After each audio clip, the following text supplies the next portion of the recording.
and she smiled brightly as she felt the happiness rising in her chest and the lava-like semen filling her uterus after Yuno finished her ejaculation. He lightly kissed Rachel on the lips and, as if he wasn't satisfied yet, dragged Uria and Isabella to her bed. Eliza approached Rachel, who was looking at Yuno with her bright smile, and asked, "How are you, sister? Are you happy?" "Yes, I'm so happy. After all, I was born to become Yuno-sama's female. You too. I want to give my sister a taste of this happiness someday. For that to happen, you'll have to help Yuno a lot, right? I told you earlier.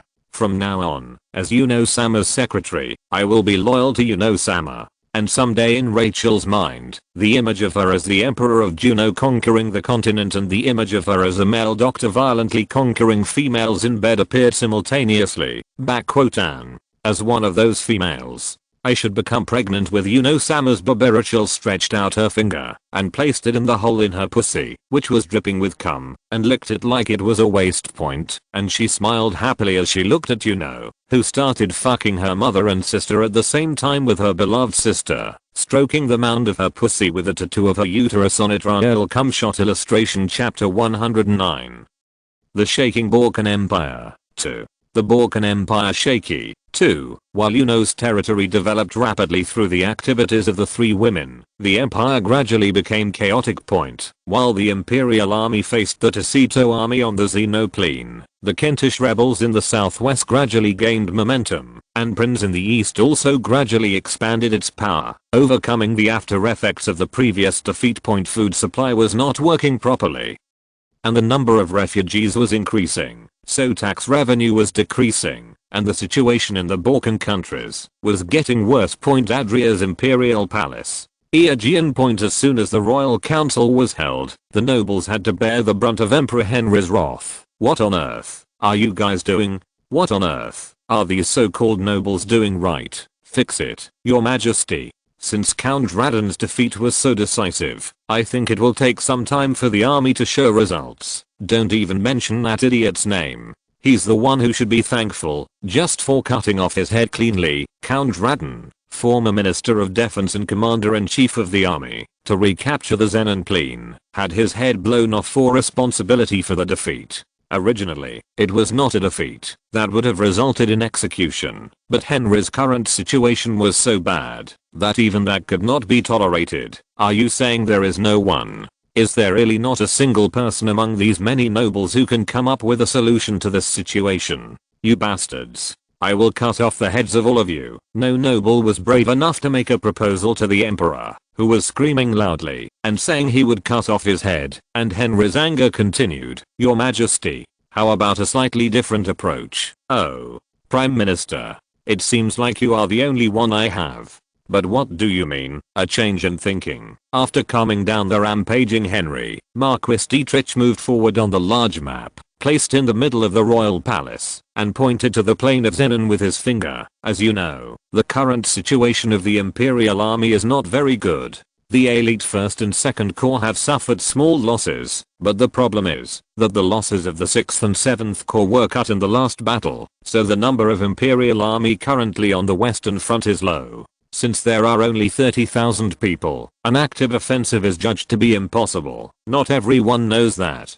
That's why my head hurts. Not only has the harvest not been done properly in the Xenoplane, but the nobles who are attached to that damn prince faction are not sending taxes, so it is difficult to recruit additional soldiers and supplies are not being carried out properly. Isn't that the situation? As soon as Heinrich finished speaking, Marquis Dietrich's finger pointed to the eastern part of the map. That's right. In that case, I would just recognize the territory of the Xenoplane currently occupied by Tacito. I propose to turn the army around and attack Prince first, since Tacito was occupying an enormous territory, 1/3 of the plain of Zenon. Marquis Dietrich's proposal to give it up as is shocked all the nobles. Well, that's not enough. How can you give away the territory you gained with so much bloodshed by your ancestors so vainly? It is absolutely impossible. Your Majesty, you must not fall for such nonsense. Marquis Dietrich, who proposed such a ridiculous proposal, must be dismissed from his position as Prime Minister. You are making such a ridiculous proposal because the Prime Minister's territory was recently occupied by the Prince forces.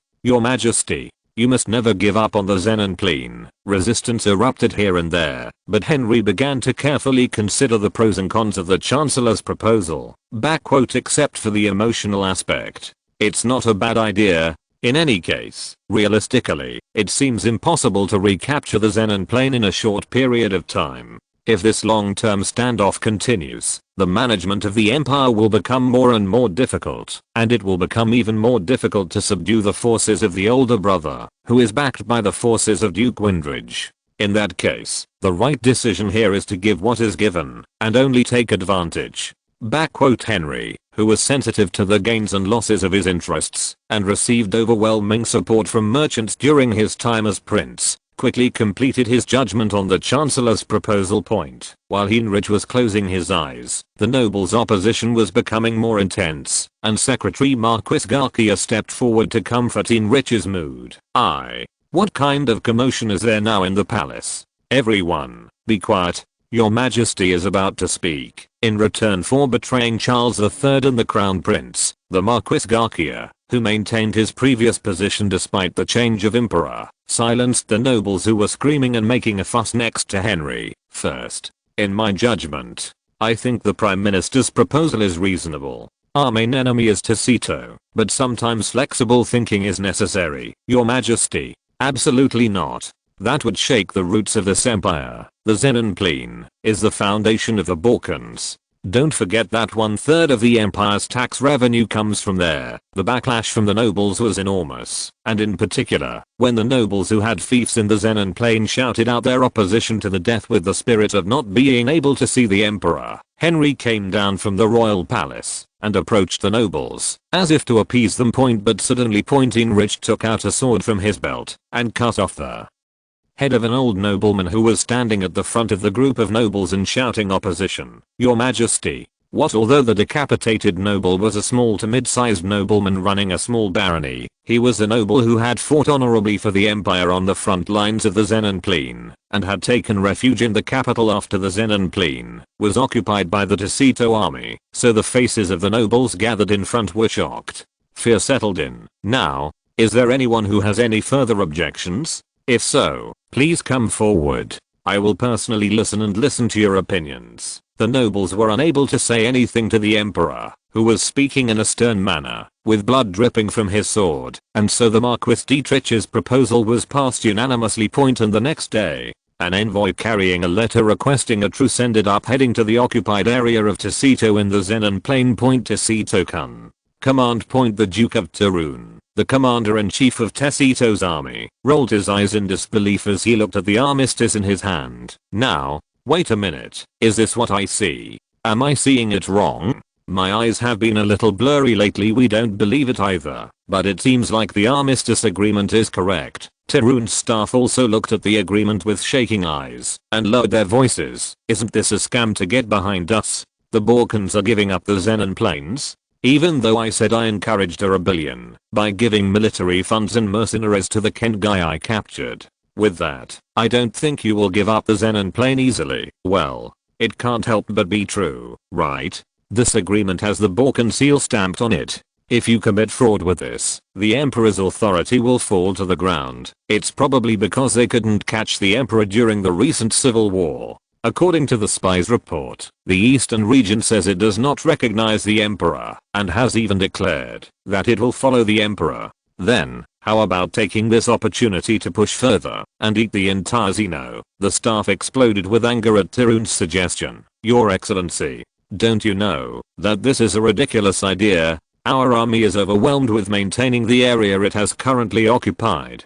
Someone who knows better than anyone that we are in a situation where we will have to retreat if the Balkans come and says that. Okay. I just tried it too. Please don't react so harshly. In fact, it was the Tacito army that defeated the Imperial army with great vigor from the beginning, but their situation was not easy. The remnants of the 5th Corps, who were unable to retreat, hid in various parts of Zeno and incited the residents of the territory to launch guerrillas, and their attacks were preventing the supply of supplies from proceeding smoothly. If it were a simple war, they would have forcibly conscripted the food accumulated by the territory residents, but since they were trying to completely make the occupied area their own territory, the Ticito army was unable to do so, so they were as ostentatious as possible, and hoped that the Imperial army would not just push in point in such a situation. The armistice agreement sent by Henry was a ray of light from the sky, and while they made a cool-headed judgment that the Empire might be suspicious of them if they immediately responded to the armistice, they said they needed to discuss some provisions, and requested that the foreign ministries of both sides meet. Suggested point, and a few days later, diplomats from both sides signed a 3-year armistice agreement, temporarily ending the battle on the Zenon Plain. The prisoners were immediately liberated and returned to their home country, and the Imperial army retreated to the east with only one corps left. Preparations to move to the front line have begun. If you're listening to this novel on a channel other than Fanfic World, it means they downloaded and uploaded it without effort. We cordially invite you to visit our channel, Mundo Fanfic Novelos. There you'll find the original version of this story, and you can explore many other novels of various genres. We're waiting for you to immerse yourself in a world of incredible novels.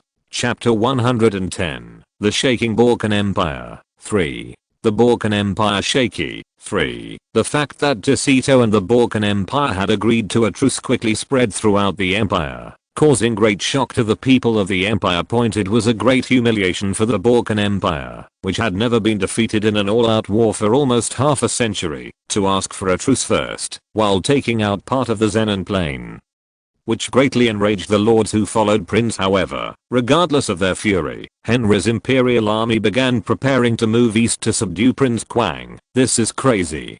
Heinrich, is that bastard sane? How could a man who calls himself an emperor think of overtaking Zeno? As his subordinates were discussing with the angry crown prince, his new advisor, Viscount Leverkin, approached them and told them some news. Your Highness the Crown Prince, now is not the time to be acting like this. It is said that the Imperial army has begun to advance towards us. Henry, who had expected to continue the battle with Ticito's army, unexpectedly signed an armistice, which was fatal to Prince, who was gathering strength.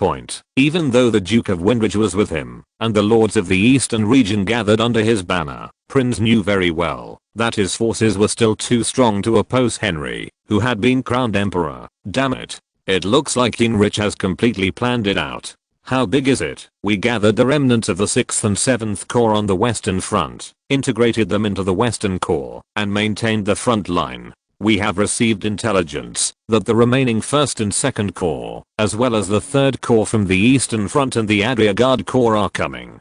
Then what is the current troop situation of our troops? Our forces are in a situation where they must also keep the Lian Kingdom army in check. So Lord Windrage led the private soldiers under his command. So we are barely able to form 2 legions with a little less than 20,000 troops. Who is the commander-in-chief? Is there someone among the masters participating in the war? The commander-in-chief of the Imperial army is said to be Baron Hassor, who was the commander of the 1st Corps. And the participation of the masters in the war has not been confirmed. I think they were slightly injured in the last battle with Ticito. Woo, they say the master won't participate in the war. But it's still grim. I wonder if it's okay to have Duke Windridge's army. The situation is such that even the Kingdom of Lian has to be kept in check. I guess it's better to surrender. Don't you think I can sacrifice the lords of the eastern region who trusted me and followed me here? Besides, the lives of countless soldiers will be taken away. Of course, if I give up my head, the lords will not have any qualms. If there is one, the current situation was so desperate that Prince even considered surrendering to his hated brother. How about we negotiate with the Kingdom of Lian like this, Prince? If reinforcements are sent in exchange for handing over Polygal Island and the border. This prince started first, so there is justification. That's not enough. I can't sell the empire because of my revenge. If I do that, even if I win this fight, I will be recorded in history as a traitor who sold the empire. Even in this situation, Viscount Leverkin was very frustrated with Prince, who pursued the royal road, but he did not dislike Prince because he was such a person and had sworn loyalty to him. Then, let's fight. Since they were defeated in the decisive battle with Ticito, the 1st and 2nd Corps will definitely not be in good condition. Moreover, it is clear that marching this far will cause great fatigue before the Imperial army reorganizes. If there is a decisive battle, there will be a chance of victory, but there's no answer to a head-to-head match. It's obvious that there will be a huge difference in training, because we are outnumbered. Viscount Leverkin walked up behind Prince, who seemed to have completely lost his courage, and patted his back with his palm. Now, you. What are you doing now, Your Majesty? You must not lose your courage. We are the ones who only trusted you and followed you. And we are here to correct the justice of this empire. Your Majesty, who should be our focal point, showed himself like this. If you give it to us, what will happen to us and the soldiers? Even if we lose, we must not forget that we are justice. Viscount Leverkin's words brought firearms back to Prince's eyes. I'm sorry about this, but thanks to you, I came to my senses. That's right. I have to correct the justice of this empire. Even if I don't become emperor, I have to punish Henry, who usurped the throne through unfair means. I guess not. Well thought out. Let me make a suggestion. The Imperial army currently heading east is clearly suffering from a supply shortage. As a result of losing the plain of Zenon during the harvest season, the empire will be absolutely short of food, and local requisition will also be difficult, so they have no choice but to thoroughly receive supplies from Adriatic. There won't be. Does that mean we are going to attack the Qi Company? But aren't our troops lacking the ability to do that? There is no way we wouldn't attach a guard to the Qi Company, and we might only lose unnecessary troops. Prince's words made much more sense, so the subordinates nodded. Our troops are not moving. Don't we have another power? Prince and his subordinates tilted their heads at Viscount Leverkin's strange sounding words. Then Viscount Leverkin took a map and pointed to a territory between them and Adria. This place, yes. This is the territory of His Majesty the Third Prince. Merchants from the county of Nicanor were actively coming and going in the eastern part of the fortress. It is said that the coffee tea that Your Majesty is drinking now is also a crop developed there. How is that so? Yuno seems to be managing the territory quite well. I heard that he was able to resolve the rampage of monsters. That's good. But isn't Yuno still in good shape?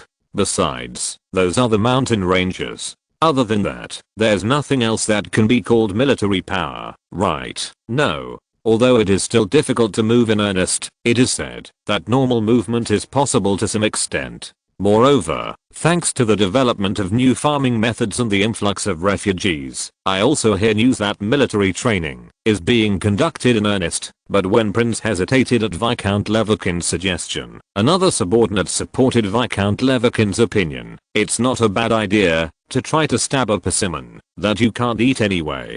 Besides, wasn't His Highness the Third Prince on a close relationship with His Highness the Crown Prince? Moreover, they worked hand in hand during the battle to occupy Streve. Haha, I just added a spoonful of what Yuno did. Okay. Then, let's ask Yuno to join the war. Yes. That's a wise decision. I will immediately convey the message that a messenger will be sent through space movement that will connect the magic circle. I understand. And I will go directly as the envoy. Prince's subordinates looked embarrassed upon hearing that the Crown Prince was heading there in person. No. There is no need for His Majesty to take action personally in a matter like this. Besides, you have to consider the morale of the soldiers. Wouldn't it take almost 2 months for the Imperial army to come from Zenon to here anyway? It might take longer if you think about supplies. I'll go there myself to see my brother's face after a long time. And I want to let Eunice rest for a while. So, my situation. Please understand. Still, since you guys are anxious, I promise to return within a week. Due to Prince's loud remarks, his subordinates gradually began to change their minds. Well, if you go in person, the Third Prince will also open his heart and think about participating in the war. I would appreciate it if you could go and find out more about the troops and types of troops that His Majesty Yuno can mobilize. I hope that there will be more than 1,000. Only then will a certain level of guerrilla warfare be possible. I would appreciate it if you could get me some more of this coffee truck if you're leaving. This has a great scent and wakes me up when I drink it, so it's good to drink while working, but it's hard to get it because it's in short supply. Viscount Leverkin's cheer brought laughter to Prince's office for the first time in a long time. Haha, good. I'll try to get a lot of it. Then prepare for space travel. I'll definitely ask Yuno for help. To establish justice in this empire. Yes, Majesty. Even the gods will do their best. Prince, who was smiling as he listened to the loud answers of his subordinates, heard a while later that space transfer to Tishidamakana territory was ready, and without a single escort, he took only his wife, Eunice, to the space transfer magic circle. Your Highness, we have received a message from Tishidamakana territory that the spatial movement response has been completed. We will begin movement immediately. Please start. With a throbbing sensation that they would never get used to, Prince and Eunice closed their eyes, and after a while, as their vision cleared, they saw a familiar face in front of them. Chapter 111. Prince's Visit. 1. Prince's Visit. 1. His Royal Highness, are you? Isabella, the half-siblings, who hadn't seen each other in a long time, didn't know what to do about the awkward meeting. However, Eunice stepped in at the right time and neutralized the atmosphere between the two. Your Highness Isabella. Nice to meet you. My name is Eunice, and I'm your Highness Prince's companion. Please take care of me.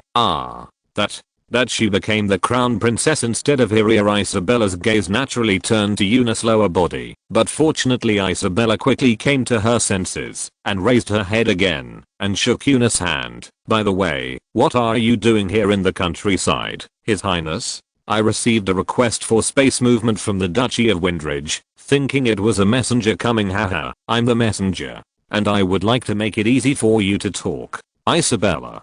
She is not in the Imperial Palace anymore, so she doesn't really need to worry about attention, right? Prince, who was uncomfortable with her always using extreme honorifics for him, even though they were very much older than him, asked her to treat him more comfortably, and Isabella said she knew without much hesitation, and she immediately let go of her words. No, but what's really going on? Aren't you on a honeymoon with your stepsister? Now that I think about it, you can see it that way. Haha, Eunice, let's rest here for a few days. You've been through a lot because of me, right? Yes. Honey. Eunice, who blushed at the mention of a honeymoon, took Prince's hand, got on the carriage, and gently leaned his head on his shoulder. EWW, please stop salting in front of a girl who hasn't even gotten married yet. Mr. Coachman, please leave. I don't want to see that, so I have to quickly hand it over to you. No, hey, I'm leaving the coachman, not dreaming that the people in her carriage were the highest ranking members of the empire, drove her horses as usual, and Isabella set up her space traveling magic circle not far from her official residence. They were able to quickly reach Yuno's official residence point. Quadang tang tang, you know I'm here. Come down and see who's here. Isabella screamed for the official residence to leave, but when no response was heard, she seemed to have expected something and signaled Prince to follow. Oppa Prince. This is Yuno's office. I'm going there because I have some work to do, so after work with Yuno, come down. I'll tell you to prepare dinner on the first floor. Isabella. Thank you for welcoming such an ugly brother. See you later. Yes, Oppa. See you later. Stepsister backquote giggle. Yuno, you bastard. How dare you ignore this sister's call. I know for sure that by now, Diane and Hiri are in the office receiving services such as blowjobs and wet jobs. Try the power of the presence elimination magic developed by these sisters. The moment she saw Prince holding the doorknob of her office, Isabella cancelled her presence elimination spell. At the same time, when she heard a loud banging sound coming from inside her office, she smiled pitifully and headed toward her room. Meanwhile, Yuno, who was pinching and licking Hiria's nipples while holding her large erect cock in Diane's breast and mouth, looked in bewilderment at Prince and Eunice, who suddenly appeared at the entrance to her office. Tongue. Brother? No, how did we get this far? This is. That oh. Oppa? Why did you come here? Don't you leave right now? Get out, Prince. This is. I mean, of course, it was the same for Diane and Hiria, and Eunice too, with her face red, carefully glanced at the master and the young lady's beautiful naked bodies with embarrassed eyes. Phew. Diane. Hiria. Well, I sent you all away to get together with Yuno, but this thing is just like this in broad daylight. Is this some kind of obscenity? Maybe I'm. If not, what would you do? What? My brother told me to be Yuno's wife, and we haven't had sex yet. I haven't done it yet, Prince. We are divorced, so it's none of your business. Prince was dumbfounded as he watched Diane and Hyria criticizing him in Red Major. His younger sister and ex-wife made a very shameless request to him, asking him to convince Yuno to have sex with them right away. So Prince cheekily ignored their requests and had a cup of tea with Eunice. After telling me to wait, I took myself out of the office. Prince quickly got dressed and headed to the living room following Yuno's guidance. I'm sorry, brother. Furthermore, I treated you like this. It's okay. Well, a guy can do that. From what I can see, even if you had stayed still, Diane and Hyria would have attacked anyway. Yes. Well, that's right. Haha. Anyway, it's nice to see you after such a long time. Brother Heinrich. No, Heinrich had a rather serious accident. Juno also seemed to be hostile to Heinrich, so Prince relaxed for now. Even though it was a possibility, she was confident that Juno would not take Heinrich's side. Well, that's right.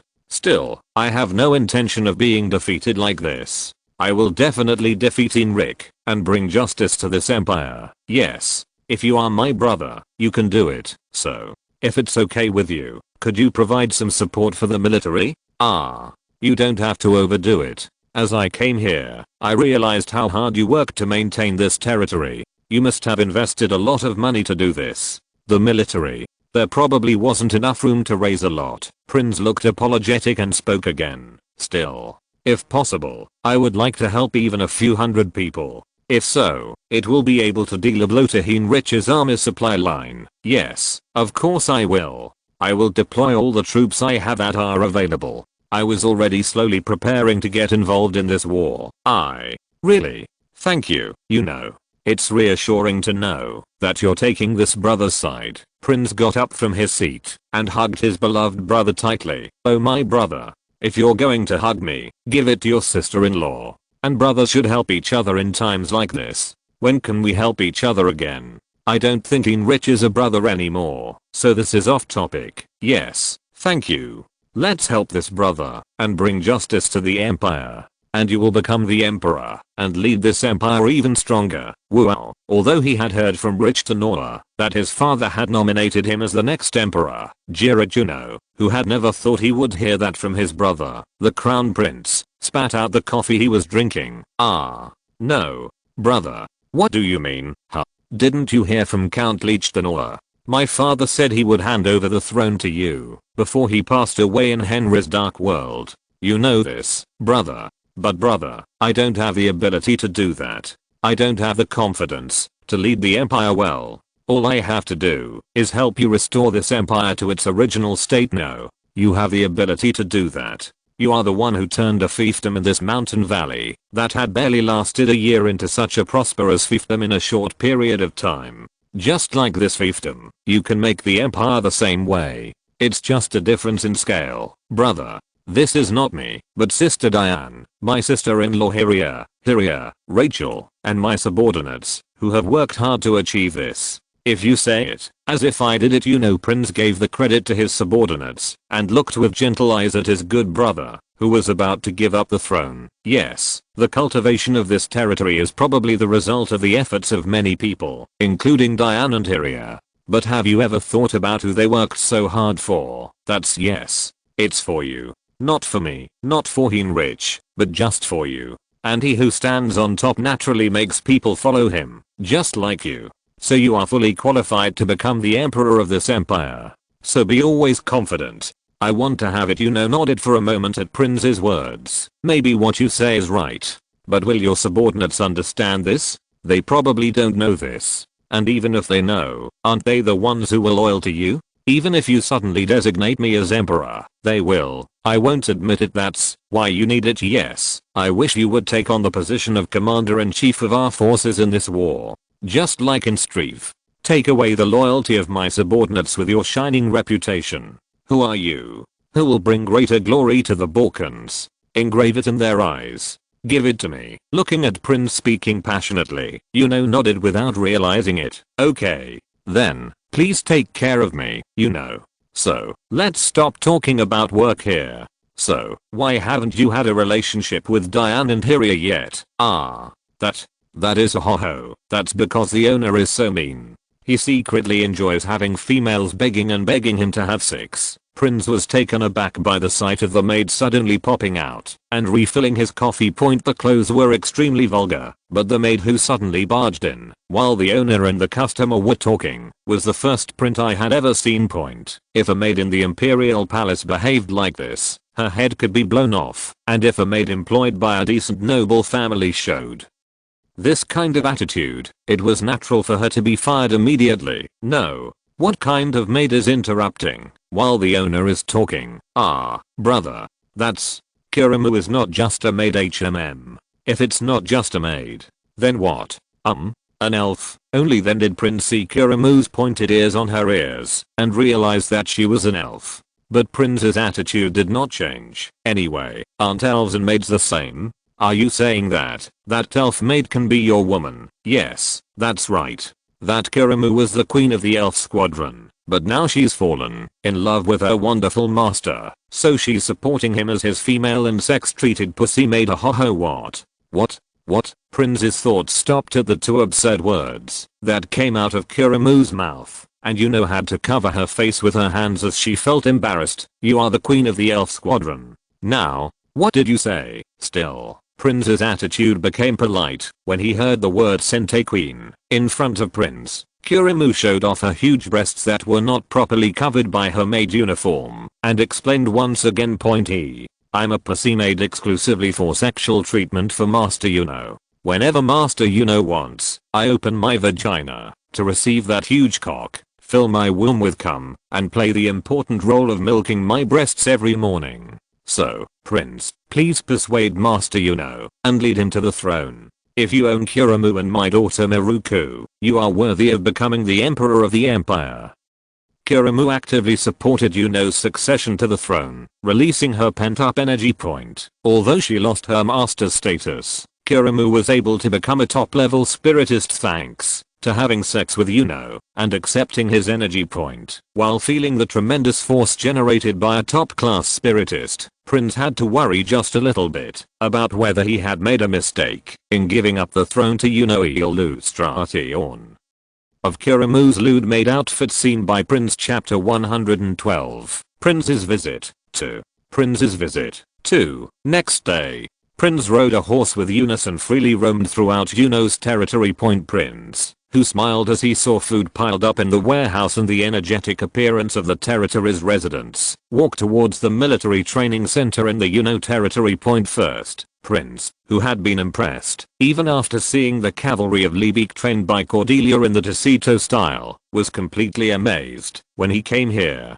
There was a reason why Yuno confidently said he would participate in the war. In Prince's eyes, soldiers who looked stronger than any soldiers he had ever seen were training, sweating profusely. Although the weapons were clumsy, perhaps due to the limitations of local private soldiers, the heat and passion of the soldiers undergoing training impressed even him watching through the wall. This is truly amazing.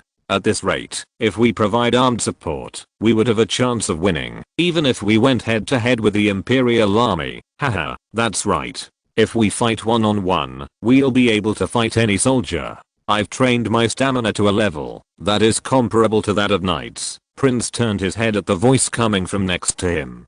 Who are you? Aren't you the one who became the temporary commander instead of Yuno during the last battle of Streve? You were here. Yes, that's right, Your Highness, the Crown Prince. It's an honor that you remember me. My name is Mayor, and he is the commander of the garrison of the territory under His Highness the Third Prince, and is in charge of military training. Yes, Mayor. Nice to meet you. The command back then was quite impressive.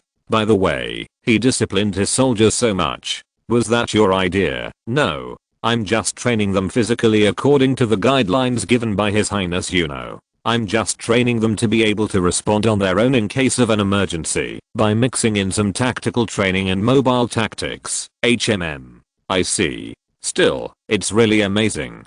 This is the first time I've seen soldiers who show such passion for training. How on earth did they train them? Haha, we only gave the soldiers a little motivation. We select the person with the most physical strength in each 10-strong unit and give them an armband called a special soldier and an additional salary of 20% compared to regular soldiers. Instead, every month, that can change at any time by repeating the physical fitness test, and soldiers with the worst physical strength test scores receive additional training every day, so they train hard on their own. Is that Yuno's idea too? Yes, that's right. Moreover, His Highness Yuno always participates in the soldiers' training and takes the lead by running at the front. Sometimes, he participates in camp training and even rolls around in the mud with them. He always wears a mana seal bracelet and says he will not use mana.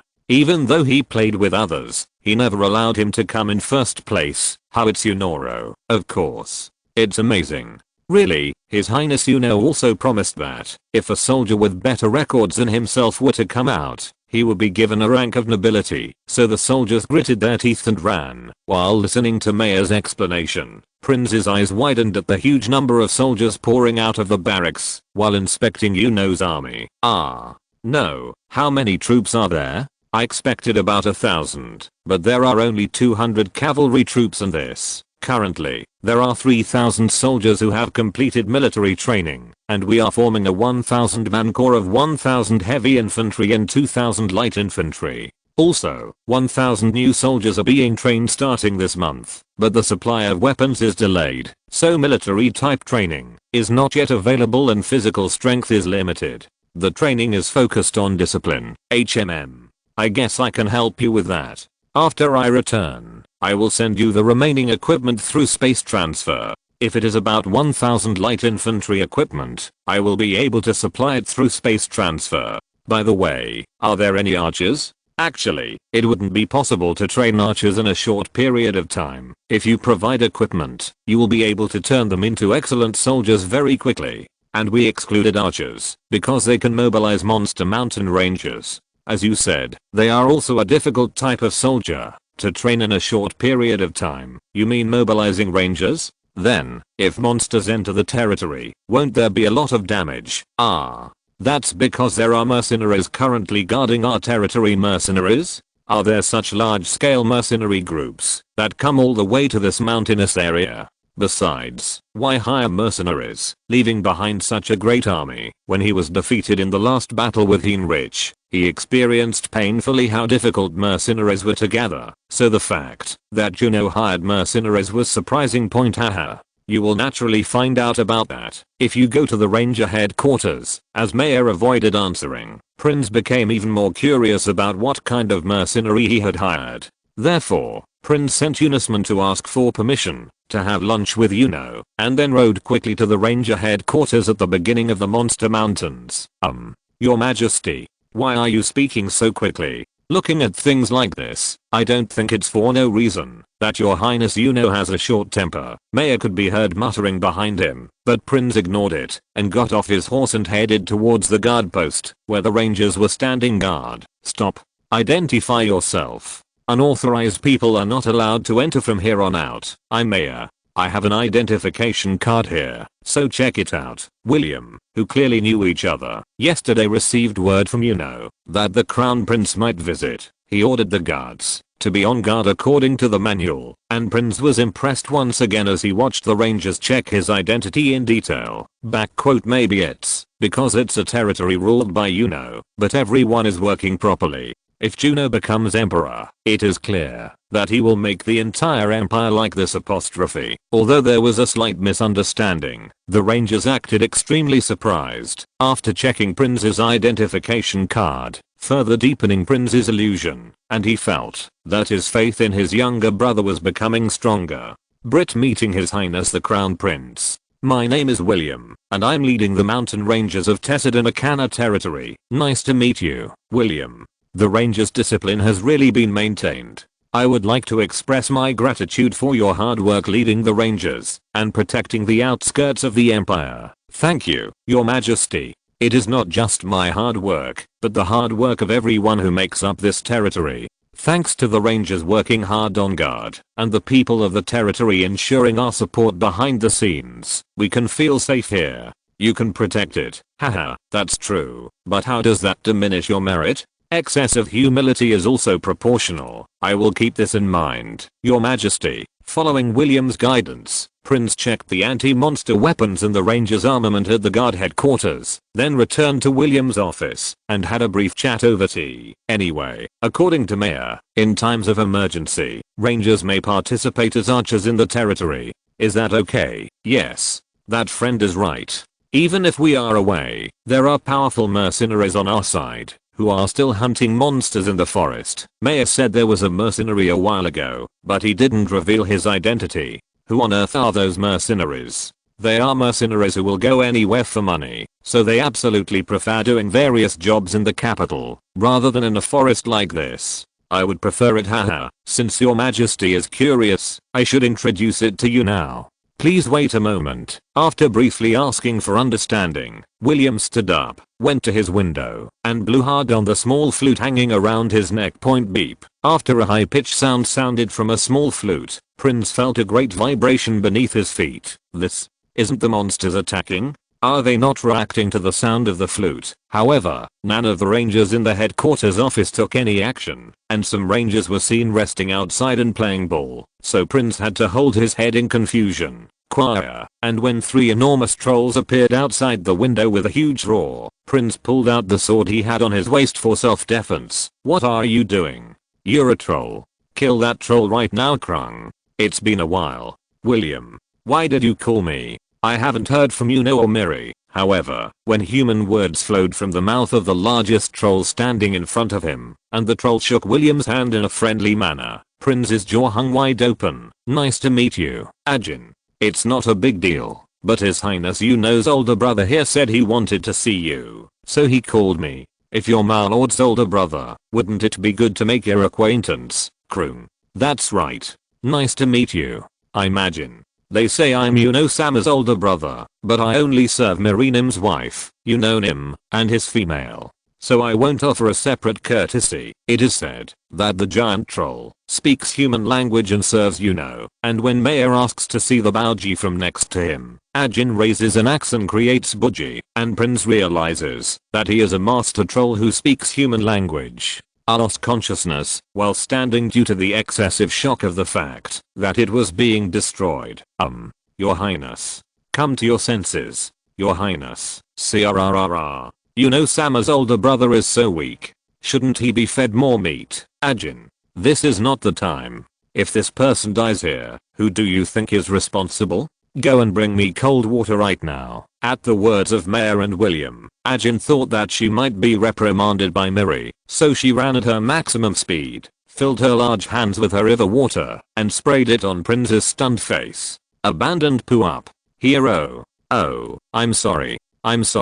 I had a bad dream. Crrrr. A human called Yuno-sama's older brother. I think it would be a good idea to train your body more. If you want, I will share some healthy ogre meat with you. Ho-oh. In the reality that it wasn't a dream, Prince felt his heart, which was not in a good condition, start to attack again, and he almost fainted once again. When Ajin brought herbal medicine containing tranquilizers and fed it to him, her situation calmed down. Whoa, really? This Balkan? No, the strongest territory in the entire continent was none other than this place. I couldn't even imagine that it was a territory with 5 masters. In addition, 4,000 strong soldiers, 500 veteran elite soldiers, 200 DC-style cavalry units, and up to 30 troll units. Feels that even if he fights against the 20,000 troops he leads, he cannot guarantee victory.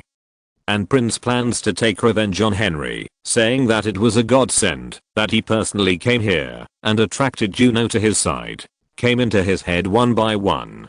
Chapter 113. Preparing for War. 1. Preparation for War. 1. Prince stayed at Yuno's territory for several days and was impressed by learning about how Yuno governed his territory in various aspects, including the military, agricultural, commercial, and financial management aspects. Before the day of their return, the two took a dip in the open-air hot spring that Kuramu and Miruku had installed behind Yuno's official residence.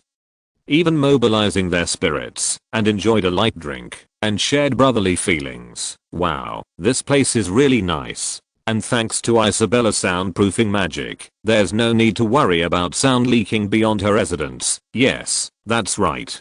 That's why I asked to talk here, brother. You know, and Prince had a few drinks and talked about how to run the empire after the war. You know, it occurs to me once again that you are the only one who will become the next emperor of the empire. This brother was too poor to sit on the throne of the emperor.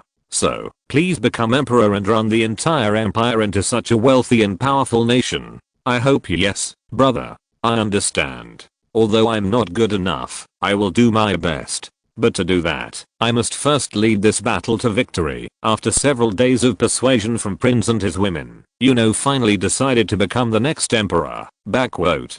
I tried to reincarnate in this world and play and eat. But maybe this is my destiny. And above all, my heart is pounding. Her ambition that had made his heart pound as he listened to Rachel's briefing last time was growing bigger and bigger, and the imperial blood flowing through his body was exciting Yuno himself as he watched the vision of the empire that Prince had been persuading him for several days. Brit, his women, had to pay for that excitement, but Yuno decided to fulfill his own dreams anyway, promising to make the vision come true on Prince's behalf. Backquote. If this happens, we will definitely win. And he will definitely achieve a dream he could not achieve in his last life by becoming emperor. Not knowing that Yuno was excited for another reason, Prince clinked glasses with his younger brother with a satisfied smile, looking into his eyes that were sparkling with ambition. Yes, you are right. First, we have to stop the Enrich's invasion. But is that really okay? I asked you to take on the position of commander-in-chief without knowing that your army would be so large. If you want to command your army directly, I don't care. No, brother. I trust Mayor Cordelia, and as in, they will be able to cut off the Imperial Army supply lines, disrupt the rear, and then join our army before the battle breaks out. They are capable of doing just that. Yes, it is a good attitude to trust the subordinates you have entrusted with a task. Once you trust them until the end. That is how your subordinates will remain loyal. Of course, you know that well, but speaking of your subjects, if I appeared out of nowhere and said I would sit on the throne in your place, wouldn't your subjects object? In a way, they only followed you with their eyes set on you, didn't they? Yes, I know that very well, and I still feel sorry for them. As the image of his so loyal subordinates came to mind, Prince smiled bitterly, emptied his glass in one go, and opened his mouth again. But you can do it. You know, you will be able to capture their hearts in this battle. Lead this battle to victory, to the lords of the empire, to my subordinates, to all the people of the empire. Let the world know that the one who will become the true emperor is Juno Alexander Windridge von Borken. Prince's shout shook Yuno's heart once again. Yes, I understand, brother. I will definitely lead this battle to a complete victory. Yes, I will believe in you too. Our brothers will definitely lead this empire back to the path of revival. A red-haired woman with only a towel on her body approached the Prince Juno brothers as they exchanged drinks. Sir, if you leave this kind of war to the new concubine Miri, you can easily lead the West to victory. But are you willing to take such a difficult path? If you want, I will brainwash as many large monsters as you can and massacre the enemy. Or the new concubine will do it yourself. I will pour down my forces and destroy the enemies of the West. Oh, Miri, I appreciate your feelings, but the Imperial Army that I have to deal with in this battle is also the Imperial people that I have to lead. That's why I can't allow that. Besides, Miri needs to rebuild her energy right now, right? I don't want to put my woman in danger. Mr. Sear Bang. Miri entered the hot spring, her face red with emotion, and laid her head on Yuno's shoulder. You, Miri, are you the dragon you took as your wife? But even though you're wrapped in a towel, are you okay with showing your skin in front of me like this? Yuno found it difficult to explain that Miri was a dragon, so she just assumed that Miri was a subspecies of dragon. Since she didn't show her naked body anyway, only her shoulders and legs, Yuno felt sorry for her older brother who was so sexually restricted. Oh, your majesty, you are too conservative. What's wrong with that? The dress you wear when cross-dressing must be much more revealing than that. Before he knew it, his wife, Eunice, came up behind him in the same outfit as Miri and revealed Prince's secret. Eunice. Well, I didn't decide. to not tell you about that in front of although his hobby was already known throughout the empire. It was a different matter to have it revealed in front of his younger brother. So Prince blushed. It's okay, brother. Everyone has a secret hobby, but if you think about it that way, you know very well that I'm committing incest. At Yuno's words so calmly, Prince felt his blood pressure rising again and barely managed to calm himself from fainting due to the strain of his heart. What the heck? Let's say Diane is like that. That's because I wanted to grant her one wish as her brother before I leave for the last time, so I turned my back on her. And besides, we're half siblings. But you're going to take Empress Mama, Isabella, and Mary as your wives. What the hell? That's half the reason I want to become emperor. Well, I may not be able to officially marry my mother, but anyway, I want to have a grand wedding with my girls. Prince laughed as he watched his younger brother massaging Mira's body in his arms with such a shameless face. When I look at your pervert side, my walls seem like nothing. This is so. I don't know if I should like it or hate it. Oh my, it seems like your majesty is even worse than you, master. Every time we go to bed, you always dress up as a sexy woman, and then you lie underneath me and cuddle up, making more feminine noises than anyone else. And while I come on your highness's back, I put my hand on it. Prince, my beloved husband, enjoys the game of ejaculating only when I stroke his cock more than anyone else, right? But who says he's a pervert? Poo up. Tongue. Bro, were you the one who got hurt? Eunice. Please stop. Even though Prince was disgusted, Eunice went behind him and hugged him, and Prince quickly became quiet. Brother. I'll just go. Sister-in-law. I hope you have a good time. I'll just, and I'll make sure no one comes in here for the time being, so you don't have to worry. Oh. Thank you. Young Master Yuno took Mary with her and quietly left the hot spring and closed the door. And, feeling goosebumps rising in her as she heard the prince couple moaning even through her door, she quickly moved to her room. Are you interested in that game too? If you want, Sochi Up can change her body into a hermaphrodite like that girl named Eunice. No. Never. Never. Mary smiled brightly as she saw Yuno desperately expressing her rejection with her whole body. Ho ho ho. After all, you are a natural male. So tonight, please sprinkle plenty of that concentrated male seed on the body of Mary. Your own lewd female. Yuno's body quickly responded to the temptation of Mary, who naturally lowered the towel and opened her pussy, and Yuno also briefly wondered if it was okay for someone so simple to become emperor, but was soon dominated by sexual desire and spent the same burning night as usual. Next day, ahead of Prince's return, a strategy meeting was held in the garden of the official residence to prepare for the next war. Originally, the meeting would have been held in the office, but since Ajahn also had to attend the meeting as a subordinate of Yuno, the location was decided to be outdoors. Then, from now on, we will begin a strategy meeting to prepare for the war against the Imperial Army under Heinrich. Mayor, explain the troop formation you planned last time. Yes, Your Majesty. At Yuno's command, Mayor unfolded a large piece of paper and a map depicting the territory's troop formation. First, we, the Nakoda army, must attack the county of Greem in the western part of the territory at the same time as intelligence comes in that the Imperial army has passed through the Spirit Lake and entered the east to free up the operation of the troops. Master. Mayor, if you have to fight a useless battle to get your troops out, isn't there a way to take a detour through the Fairy River? It's a bit of a detour, though. Mayor shook his head at Isabella's opinion. No, Your Highness. As long as Count Grime supports Heinrich, we have the enemy behind us. The military power of Count Grime is not that great, but we must also prepare for a surprise attack by the knights using the space-moving magic circle and the rear guard. There is no need to leave enemies behind. Yes, I understand. Then I will continue to explain. After the capture of the county of Grime, half of the new recruits who have just completed training and half of the light infantry will be returned to the territory. There must be troops to maintain security in the territory and prepare for any unexpected situation. And Catherine will take charge of the troops. What? Why me? I want to go to the battlefield with Yuno. One of the masters is Mama Yuria, Her Highness Diane, and Princess Rachel, who have decided to stay in the territory.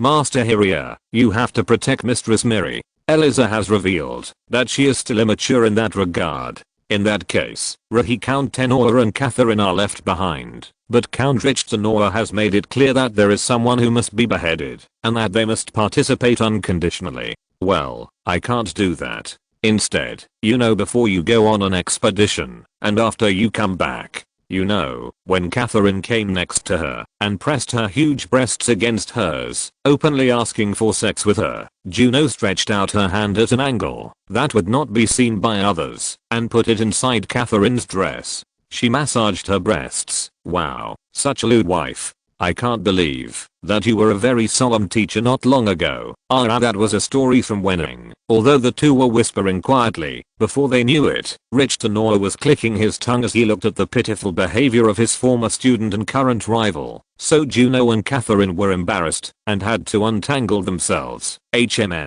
Next, the remaining 1,000 heavy infantry units, the 10,000 light infantry units mixed with new soldiers, and 300 rangers in charge of archers will head toward the Lake of the Spirits to steal supplies from the enemy. While the infantry are advancing, Lord Cordelia is leading the cavalry. Please use this information to determine the location of the Imperial Army's supply bases and convoys, and the cavalry will never engage in combat. Why? As a knight of my lord, I have faithfully trained my cavalry, and the unit I lead has become strong enough. No, even if it is a supply detachment, rather than the main force, the Imperial Army is an Imperial Army. It will not easily allow a small cavalry raid. And keep in mind, the Imperial Army must not know how the convoy disappeared, why the enemy is starving, and where did the supply detachment go. The results of this operation can only be maximized if you do not know whether you have lost. Therefore, I would appreciate it if you could join the archers and eliminate the enemy messengers and communication wizards first during the surprise attack. I understand. I will leave the messenger to the rangers, and the moment the wizard uses mana to use magic, I will cut off their head with this hatchet. Please do me a favor, wait a minute. So let's say Ajin, who is close to them, will be in charge of the rangers, but who will lead the heavy infantry and light infantry, respectively. Maya smiled at Juno's question. Each of the heavenly seals will be filled by people whom your majesty knows well. First, the heavy infantry will be led by McMoran. He always placed second in his majesty's physical fitness tests, and thanks to his personality, he was well liked among the soldiers. He has excellent martial arts skills, and could have become a knight if he had had mana awakening before he turned 20. I can trust McMoran. Then who is the Chian seal who will lead the light infantry? That's the name that came out of Maya's mouth was someone had never expected. So Yuno's eyes widened. Illustrati of Mary enjoying a hot spring bath next to chapter 114. Preparing for war. 2. Preparation for war. 2.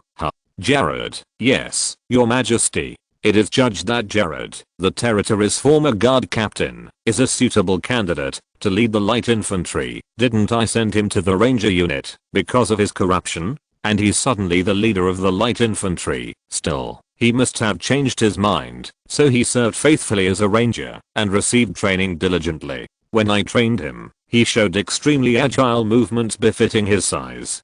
He looks good enough to lead light infantry and carry out guerrilla warfare. Prince, who was sitting next to who was nodding and quietly listening to the briefing, opened his mouth. I also received a report that eradicated corrupt officials as soon as he arrived. But if he is that kind of person, he might have quite a grudge against Is there any fear of betrayal? In my opinion, he doesn't seem like a person who would betray. Although he once committed a crime because he was blinded by wealth, he seems to be reflecting a lot now, and with a humble attitude, he declined the position of Heavenly Seal that I first offered. Around him, the soldiers also recommended him a lot. Brother, as you said yesterday, I want to trust my subordinates who are believers, just as I trust my subordinates, even though they have committed sins. Wouldn't it be an example of a person standing above them to give them a chance to wash away their sins?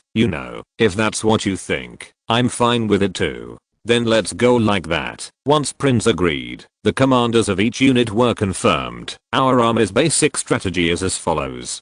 First, our army's headquarters will be installed on the road connecting the county of Grime and Adria. The cavalry led by Lord Cordelia will be divided into 2 units and continue to search constantly, and the moment the enemy is discovered, they will communicate to headquarters. Please send us the location, but please do not lose it as it is one of the few communication magic tools that Isabella made. I understand.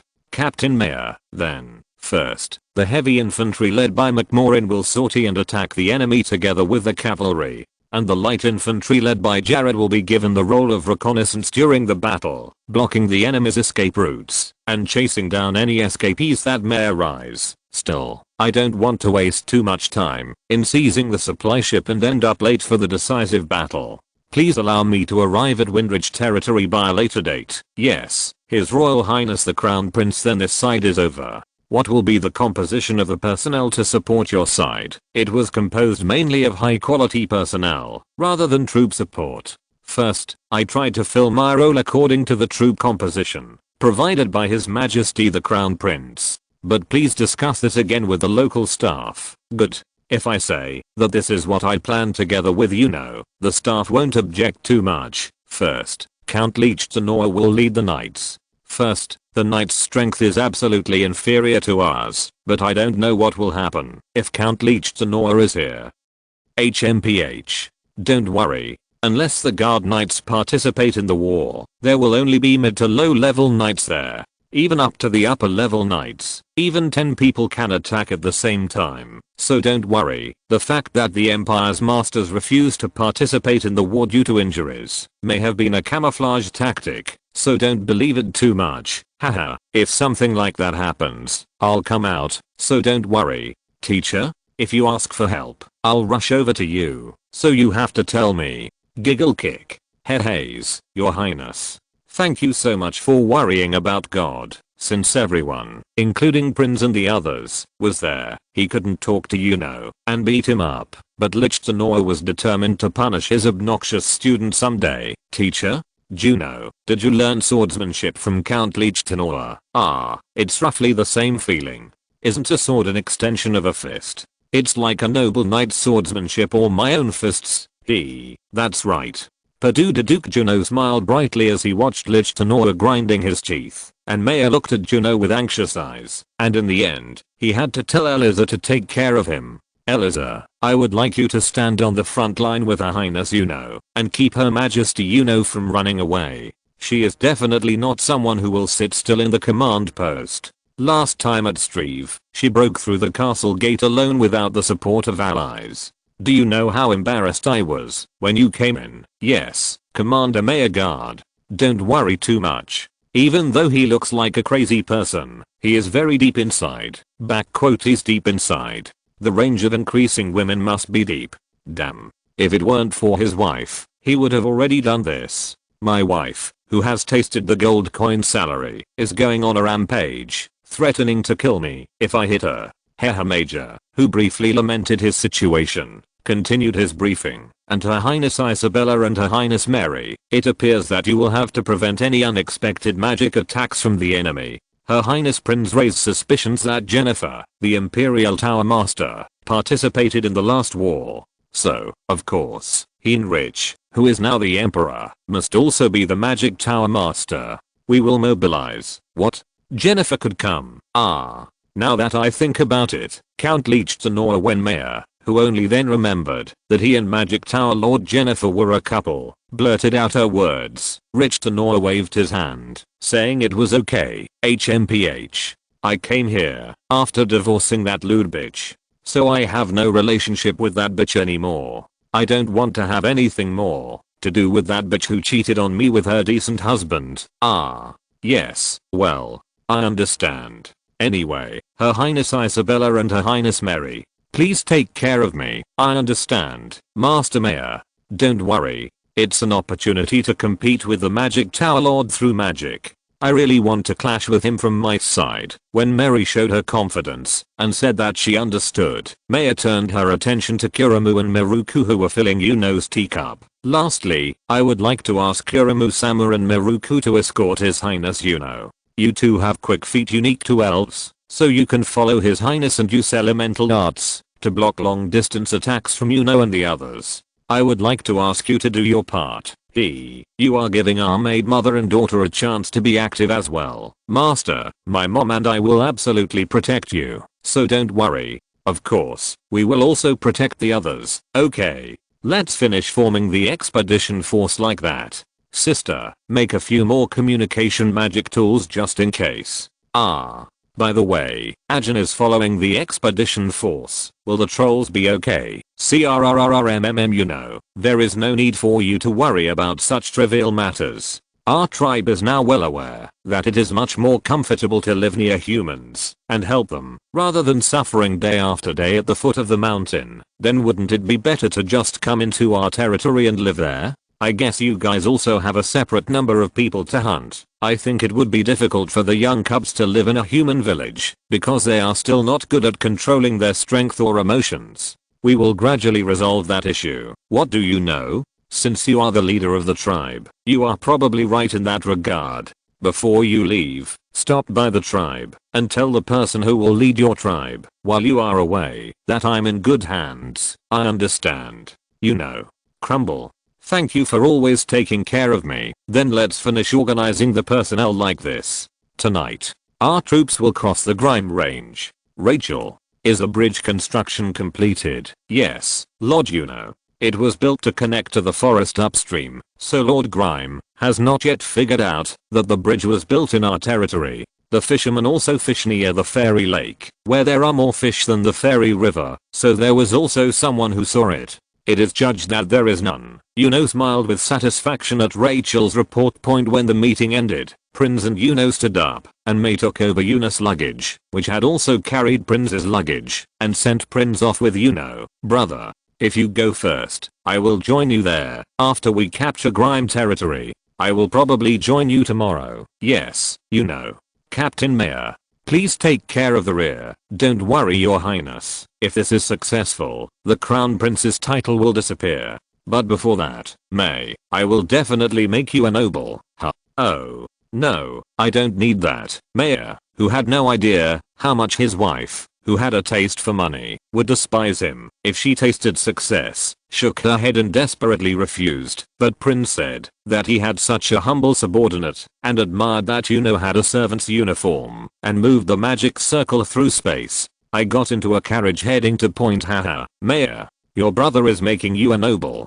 If this is successful, I will also appoint you to a higher position. Isn't that good? I'm so happy I'm crying back. Quote, damn it. I can't lose on purpose though. I just wanted to live comfortably here in my hometown. What is this? Then get the soldiers ready. I guess all the equipment sent from the Windridge territory the day before yesterday has been distributed. Right. Mayor was lamenting internally, but at Yuno's command, his eyes began to shine sharply again. We have prepared thoroughly. We are currently waiting at the border of the entire territory, as expected. That's the right answer. Alright, we'll march at the same time as sunset. Yes, Your Highness. I will follow your orders. As soon as Mayor received Yuno's order, he immediately rode his horse and headed to his unit point, and Yuno went into the official residence for a moment to bid farewell to his women, whom he would not be able to see for a while. Point. The first place Yuno headed to was Mira's room. Point. If she were to participate in battle, she would be an extremely powerful force,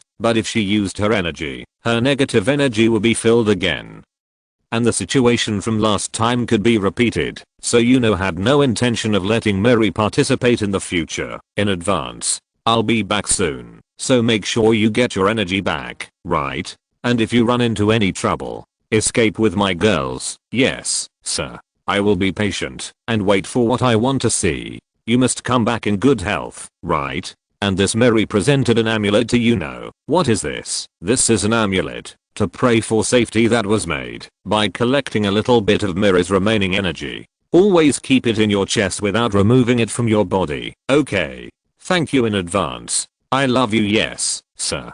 Please come back quickly. Miri will be praying to heaven every day. Yuno kissed Miri lightly on the mouth and left her door. Next were her three older sisters, Diane, Hiria, and Rachel, who were watching her work in her office. Point. As soon as they saw Yuno, they guessed what was happening, and as soon as they saw Yuno's face, they burst into tears. Sisters, please take good care of the territory while I'm away. Understood. Really? I thought something like this would happen someday. Young master, you must win and come back. And when you return, Diane and Hiria opened their breasts and fell into Yuno's arms. Then don't leave us out and make us your women. Understand? Haha, I understand. With my eldest sister, I will definitely fuck your sister-in-law's pussy. So wet your pussy and wait. Rachel too, as Yuno spoke, while looking at Rachel, Diane and Hiria's eyes widened. Yes, Yuno-sama. Rachel's pussy is Yuno's. Yuno's exclusive prostitute secretary, Rachel, will be waiting for you with her pussy, soaked with slippery pussy juice. You have to come quickly and give me a nice massage, Brit. You, Rachel, when did you do this? Are you doing that to yourself? Wow. We haven't done it with Yuno yet. You girls still don't know how good Yuno's cock feels, right? Poor sisters. Yuno left a pretty mark on Rachel's vagina that proves she is a female, just like her sisters. Crab Rachel Yao. Seeing Diane and Hiria rushing towards Rachel, Yuno realized that if she did anything wrong, she would be caught here. So she ran out of her room point, and the last place Yuno headed to was her mother Uria's room. Girl's sexual secretary uniform illustration. Underwear there. *RACHEL''S sexual secretary uniform illustration. Normal there.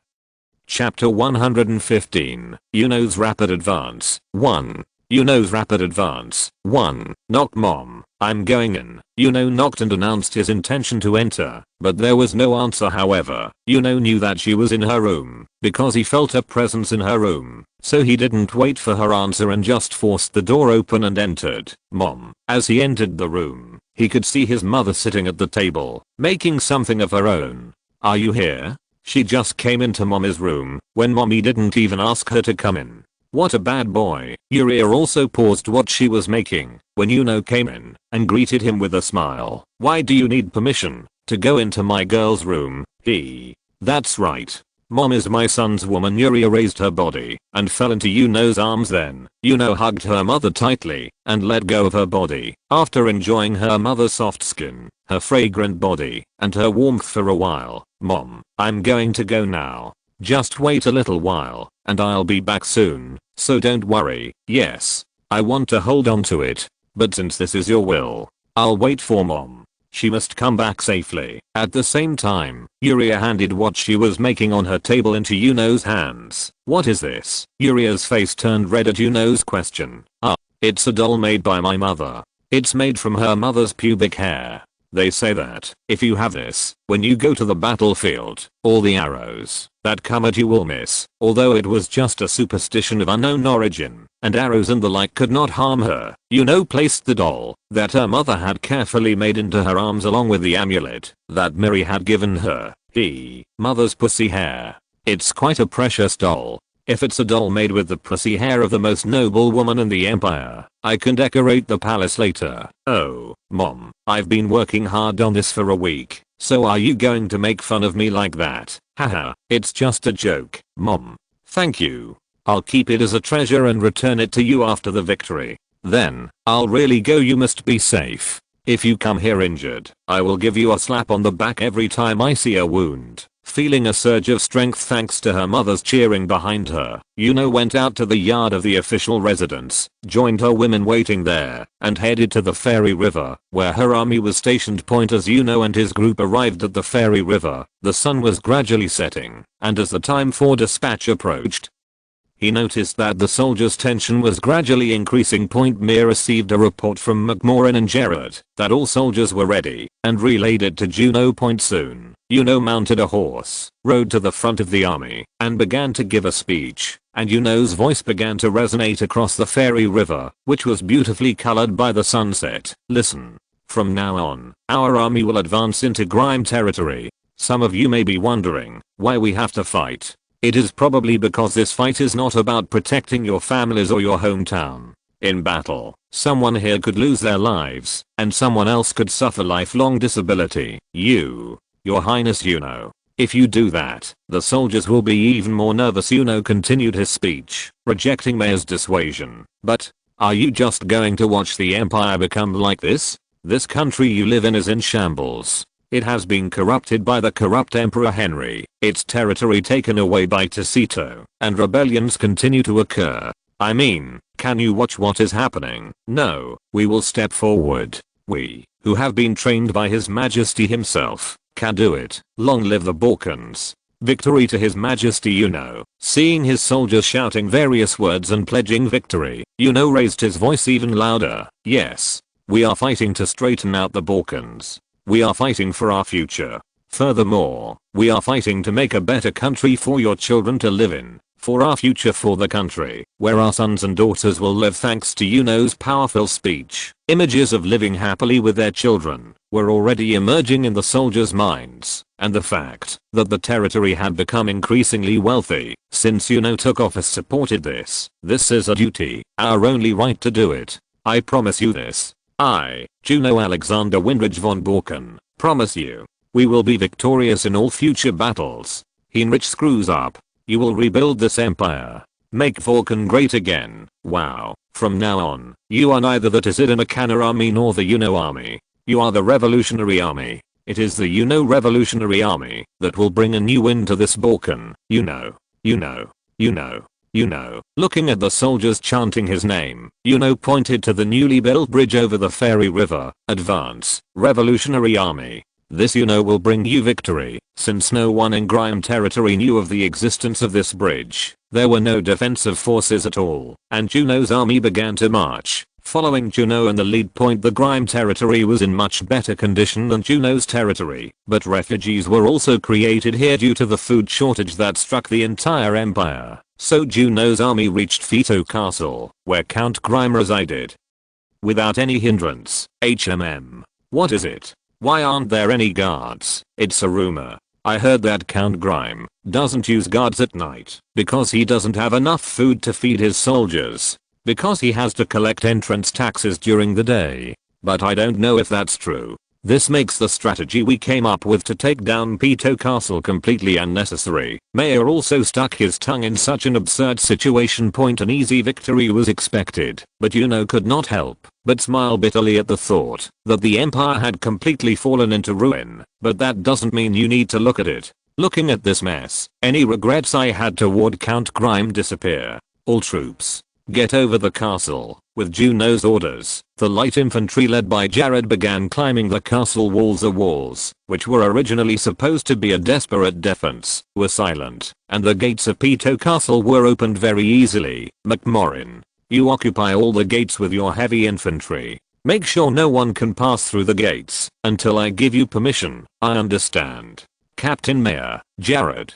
Divide the light infantry and take control of every corner of the castle and disarm any soldiers who run out. Send home all the ordinary citizens who come out after sunrise. Yep, Captain. Lord Cordelia, please go around the castle walls and scout for any approaching troops. I ask your two princesses to use spirits and magic to block any possible communications. Yes, I understand. Mayor, according to Mayor's instructions, each commander and troops dispersed and began to carry out their duties. Mayor, who was looking at it, returned to Yuno and left it to her to finish. Then, His Majesty Yuno, you can take Princess Eliza, Ajin, and the rangers and occupy the Count's residence. Well, of course. What should we do with Count Grime's head? We will meet with him and leave it to your judgment. It will not affect our tactics, whether to save him or kill him. I understand. Eliza, Ajin, let's go. There were at least a few guards standing guard at the Count's residence where Yuno headed, but they were helplessly suppressed by the three masters, Yuno, Eliza, and Ajin.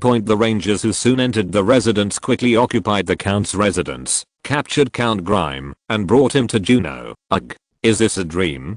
Haha, it's clear that it's a dream when I see a troll sitting calmly in front of my eyes. But isn't it a terrible dream? Hey, the blonde in front of you. Hit me up. This is a dream. I don't want to dream. Yuno clicked his tongue as he looked at Count Grime, dressed in pajamas and talking nonsense, as if he had been dragged out of his sleep. Well, if it's your wish, I'll hit you. But don't regret it later. It's a dream. So what can I do? even if it hurt Slam. Although he did not hit with mana and controlled his strength, Yuno's slap was enough to awaken Count Grime's spirit, and his cheeks swelled in an instant. Your Highness Yuno? Why are you here? Only then did Count Grime look around, widening his eyes, as if he recognized Yuno. Your Majesty, I'm not guilty of anything. What is the reason you suddenly lead the army and make me do this? How it's not like there's no sin at all. Do you know how many refugees came from Grime's territory to my territory? That's why I'm in so much trouble. Of course, it was Diane, Hyria, Rachel, and Baroness Kimberly who were in trouble, but Yuno pushed the Earl aside with an iron plate on his face. Hey, I'm sorry, B. But that's why you're persecuting me like this. Well, that's not the only reason. First, didn't you swear allegiance to Heinrich? Then you understand why I'm doing this, right? But His Majesty Heinrich has ascended to the throne of Emperor. As a nobleman of the Empire, he has a duty to be loyal to the Emperor. I know that.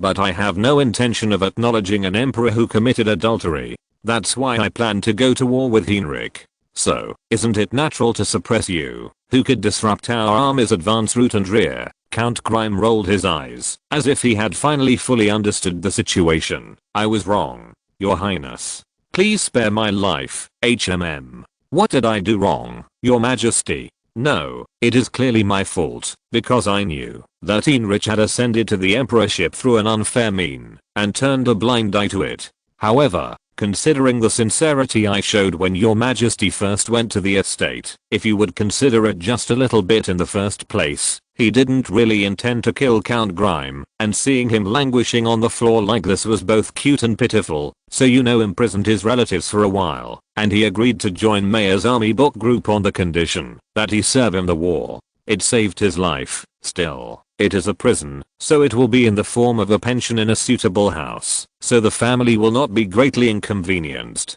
However, if you ask for help by using servants or maids, or try to inform the outside world of the situation, your life cannot be guaranteed. Please explain it well to your family. At the same time as Yuno's warning, Ajin took out her axe and injected mana to create swelling. Hey, Master Troll Krung. If you want to try this Ajin's axe blade on your neck, you can try it anytime. Count Grime's will to resist, who had already been crawling on the floor due to Ajin's show of force, broke through the ground and went down to the bottom, and he brought his family members and made them swear loyalty to Yuno, revealing his intention to convert. Although the Earl, the head of the territory, was like this, the soldiers did not show any will to resist. And the soldiers were obediently disarmed under the guidance of Yuno's army. A little while later, as the sun rose, the Grime territory was completely occupied by Yuno, and the first battle of Yuno's army ended without any casualties among the enemy or allies. *ILLUSTRATION of Yuno giving a speech to soldiers with the sun set on his back. Chapter 116. Yuno comes rapid attack. 2. Yuno's rapid advance. 2. Yuno, who easily captured the Grime territory, gathered his soldiers, and praised their efforts. Guys, thank you for your hard work. I won easily today, because the opponent was not on guard, but this was also possible, because you endured the difficult training with me. At Yuno's speech, the soldiers showed proud expressions, as if they were reminded of the grueling training of the past few months. But it seemed difficult to hide the bitter smiles on their lips. With today's victory, we have made a good first step. We have worked hard during training, and I have ordered Count Grime's warehouse to be raided and provided with special meals, so that the rest of the personnel, except for the guard troops, can eat well and rest. A little I will also allow drinking, because from now on I will not be able to enjoy this kind of comfortable rest. Perfect. When Yuno snapped his fingers, the soldiers in charge of cooking grunted and distributed the huge amount of food they had brought. Since the food was prepared by soldiers, it was not much different from what soldiers in the Yuno territory usually ate, but the quality was high as it was used to make food for the Lord. And the seasoning was also used sparingly, so the soldiers smelled the food. I went crazy and immediately rushed to the food and started eating it. Eat slowly. I've prepared a lot for you. The 10 and 100 commanders tried to stop them, but the soldiers who had food in front of them ate it without listening to the commander's control. You can eat as much food as you want, but alcohol is limited to 2 drinks per person. If you get caught eating more, I'll slit your throat according to military rules, so you're on your own. If you eat so quickly and pass out from exhaustion, I will run around until you vomit up everything you ate. When McMoran and Gerard, the commanders of each unit who were embarrassed to show that appearance in front of drew their swords and began to take control, they still came to their senses to some extent and slowed down their eating. Speed a little point as the soldiers got food and alcohol into their stomachs. Their bodies relaxed from the tension of their first battle. Only then did they feel the fatigue of marching all night, so they fell to the floor one by one and fell asleep. Asked Mayor with a disgusted expression as he looked at the soldiers who looked like a flock of monkfish. This is, Mayor, did I usually provide the soldiers with less food? That's not true. But aren't soldiers always hungry anytime, anywhere? Haha, once again realized the significance food had on the morale of soldiers and gave additional instructions to Mayor Well, I guess that's right. Make sure there's always enough rations for the soldiers. Since we have to move to supply the enemy anyway, there's going to be plenty of food, right? Yes. Don't worry. We will distribute any remaining food to nearby residents to secure public support. The cooperation of the people of the Empire is the most important factor in carrying out guerrilla warfare. Okay. Then, as originally planned, I will move to the eastern region, and I will only trust Mayor. Please, Mayor Wu, when this war is over, I'll just receive a reward, and I'll really retire. So I'll send my resignation letter or something. I can't hear you, Sister Isabella. Get ready to move through space, Your Highness. Your Highness. Mayor kept saying he was quitting these days, but although he had many talented people under him, he had yet to find a commander and strategist as good as Mayor, so had no intention of accepting his resignation. Well, there might be someone even better than Mayor in the future. Then why let them go when there are 2 great strategists? Ignoring Mayor's screams, and the others traveled through space and headed to the Windridge territory point. Their vision darkened and then brightened, and in their eyes, they could see numerous nobles paying their respects and knights standing in line on both sides of the red carpet road in front of them,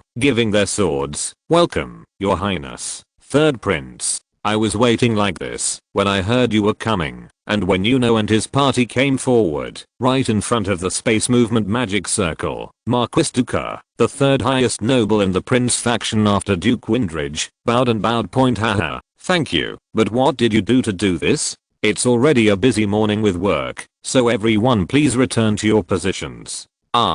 There's only one person left, so please guide me to my brother's office. Yes, Your Highness. A grand welcome ceremony was prepared, but when the 3rd Prince's response was lukewarm, the nobles headed to their workplaces with sad faces. Isn't His Highness the 3rd Prince's reaction very strange? Is it true that His Highness Prince persuaded you? Aren't we being stabbed in the back after entrusting him to the position of Commander-in-Chief? No matter what, Heinrich and I have been enemies since the time of the Imperial Palace, so I couldn't believe I ended up on that side. You actually came this far. What's your business in front of power? People like us follow His Highness Prince for justice, but His Highness might do the same. TSK. What kind of justice are you talking about fighting for? Heinrich's side already has no seats, so he sticks here. This person, could not hide a bitter smile as he heard the whispering sounds of the returning nobles reaching his ears. The nobles who followed you didn't come with great expectations of justice. I already knew, but hearing this actually makes me feel mixed. Of course, there are people who don't. Just like that person Wahara Yuno's eyes turned. He saw a young nobleman observing him with shining eyes. Since he seemed to be the one guiding her, approached him first. Are you the one who will guide me to my brother? What is your name? I meet you, His Majesty the 3rd Prince. I'm Viscount Leverkin, who is in charge of His Majesty the Crown Prince. You are the bold treacherous man who sent your brother on an errand to get coffee. I heard you introduced him to me. Please take good care of me in the future. Viscount Leverkin took Juno's outstretched hand and shook it vigorously. Yes. Thank you very much, Your Majesty. Then let's go. If there's a suitable street stall on the way, can we buy something to eat there? I haven't eaten anything since last night, so I'm a little hungry. Just like His Highness the Crown Prince said, he is a person who is not particularly formal with his subordinates. I'll have to wait and see. But the first impression is not bad. Baron Leverkin was lost in thought as he watched Juno buy some bread from a street vendor on the road to Windridge's residence and share it with his companions yesterday when Prince announced that he would make Juno the commander-in-chief and entrust the military to him. As soon as he returned from the Tishidamakana territory, the Prince faction was shocked. There was opposition from numerous nobles, but Prince pushed ahead with his opinion, citing the strength of Juno's territory army and the fact that it was Juno, not him, who actually led the army during the battle to occupy Streve Point. Although some disappointed nobles withdrew from the coalition along with their troops, Prince did not change his opinion. The book photos, including that of Viscount Leverkin, were equally perplexing, but I thought there must have been a reason why Prince, who was good at people, recommended Juno as commander-in-chief, and he decided to work by Juno's side and evaluate Juno's abilities before the full-scale war. I decided, brother, I'm here. Oh, Juno is here. That's right. I heard that you have safely occupied Grime territory. It looks like you have taken your first step well. Yes, brother. From today onwards, I will do my best as the commander-in-chief of your army. Haha, don't push yourself too hard already. You might lose strength later, right? No. From now on, I would like to receive full authority over the training of soldiers. Huh. It's not command authority? Can't you just give instructions to each commander for training? No. Please gather not only the regular soldiers, but all our soldiers in this Windridge territory, excluding the soldiers on the Eastern Front. And I will gather them all in one place and train them. Huh. That much. Since most of the soldiers here were private soldiers brought in by nobles, they were not pleased with the pale young Juno becoming commander-in-chief. Moreover, it was very clear that the nobles would rebel if he asked them to hand over their soldiers when the war had not yet started in earnest. But Prince looked embarrassed because he had no choice but to listen to Juno's strong demands. Well, if you're having a hard time, I'll collect it myself. Still, it's you who brought me here, so if any nobles come to you crying, I'll ask you to comfort them. Huh? You came to me crying? To me? Prince tilted the whale as he saw Juno speaking incomprehensibly, but Juno just smiled and did not answer. In addition, Juno also requested authority over the food distributed to the soldiers, and Prince decided to grant all of Juno's requests, since this was going to happen anyway, so he wrote a deed transferring authority over the food warehouse to Juno. Thank you, brother. I will definitely dedicate victory to you, who has been looking forward to it. Haha, I'm so grateful. I don't know what you will do, but, furthermore, I will believe in you until the end.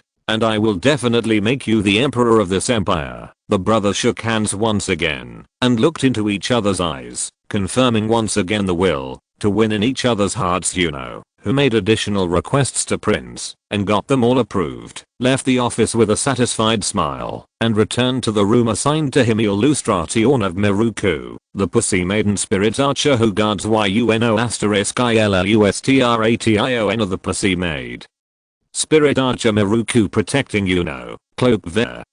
If you're listening to this novel on a channel other than Fanfic World, it means they downloaded and uploaded it without effort. We cordially invite you to visit our channel, Mundo Fanfic Novelos. There you'll find the original version of this story and you can explore many other novels of various genres. We're waiting for you to immerse yourself in a world of incredible novels. Chapter 117, Preparation for War 3. Preparation for War 3. When Juno entered the room, Viscount Leverkin was waiting with Juno's companions in the spacious drawing room in his room. Ah. Viscount Leverkin. This is good. I need you to help me for a moment. Please follow me. Juno called Viscount Leverkin and asked him to guide her to the food warehouse. Viscount Leverkin asked the reason, but Juno said he would find out when he got there and tried to leave the room with Isabella, Mary, Kiramu, and Miruku without telling him properly. Your Majesty, me and Eliza then. Count Leech Tenora would like you to test the level of the knights with Eliza. Yes, Your Highness. I will follow your orders. When Juno and his party disappeared, Count Liechtenauer said he needed to see what the level of knights in the east were like, and Eliza, who had grown horny because she couldn't be with Juno, continued to grumble at Count Liechtenauer. TCH, I want to go with Juno too.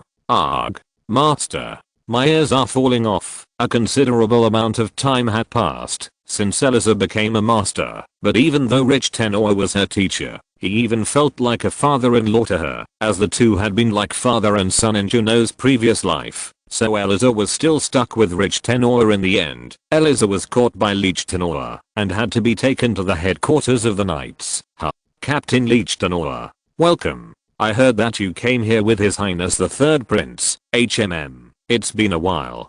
Sir Dalton, I see you are here. Nice to meet you. By the way, are you the best knight here? Dalton worked as a knight of the Royal Guard under Liechtenauer, but retired 10 years ago due to his mother's illness. He was a knight commander in an eastern county, so he immediately recognized Liechtenauer. Yes, that's right, Captain. I'm currently the only remaining senior knight and the highest ranking knight in charge of the order. Of course, if you wish, I can do as much as you want. Commander. Lord Dalton paused in embarrassment as Liechtenauer pushed the woman who was holding his ear in front of him. Ouch. Ouch. My ears are going to rip. If my ears get bigger and Juno doesn't like me, I'm going to hate you. Master. Captain. Who is this person? Eliza. Stop talking nonsense and say hello. His name is Dalton, a knight from the Royal Guard who used to work under me. He is a knight with excellent skills and always works with a sincere attitude, so I recognized him as someone worth entrusting to me. Hello, Lord Dalton.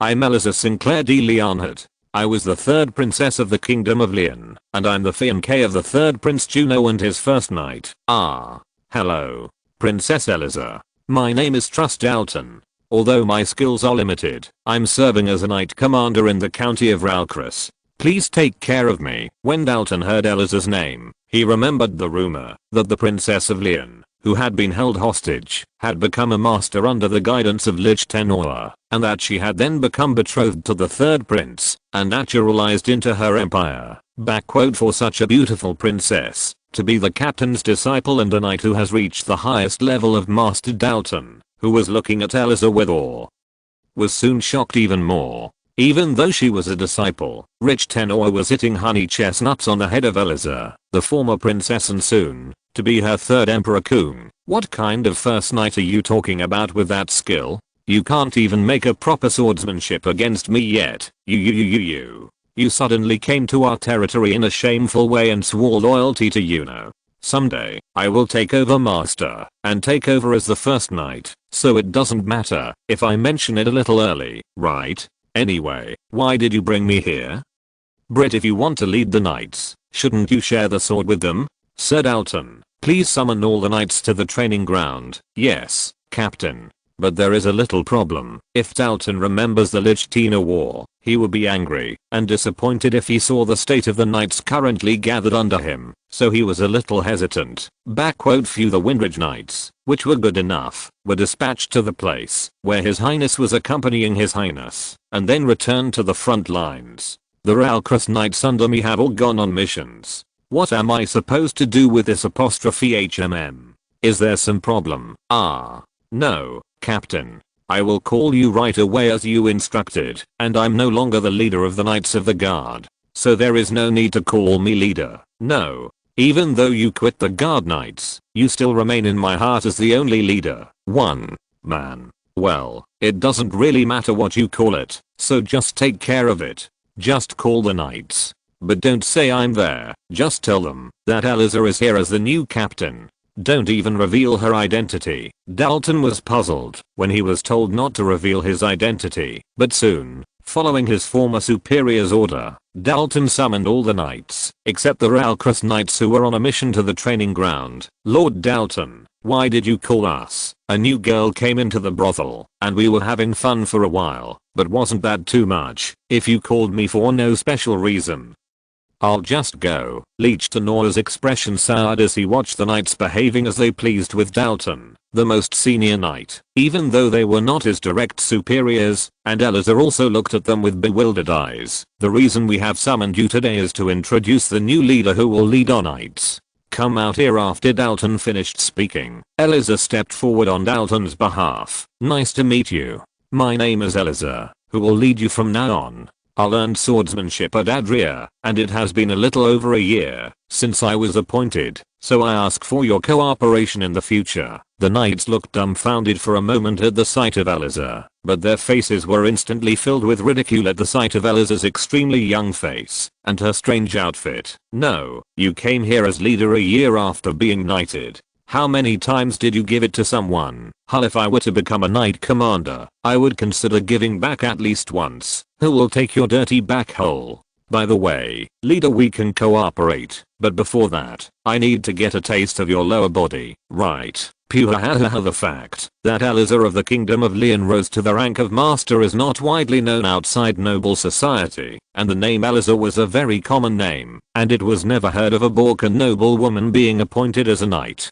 The articles continued to bombard her with obscene sexual harassment without even imagining her identity. In addition, there were quite a few people who were actually appointed as parachute officers in their territory, and the knights were guessing that Elazar, a fair-looking woman with poor sword training, was appointed as leader through connections to her superiors. I think the leader will be quite satisfied once he tastes our dicks. As long as you give us one order every time you give us an order, we are willing to follow the leader's orders. Haha, wouldn't that be a win-win result that will satisfy us and the leader? Haha, now I can save money to go to the whorehouse. Dalton and Leech Tenora let out a boiling sigh as they looked at the knights who had given away the chivalry and honor that should be maintained as knights to dogs, and were unable to maintain the minimum discipline. However, unlike them, Elazar was smiling brightly, and some of her knights, looking at her like that, had already lowered their pants, as if they thought she had agreed to their proposal. What do you think?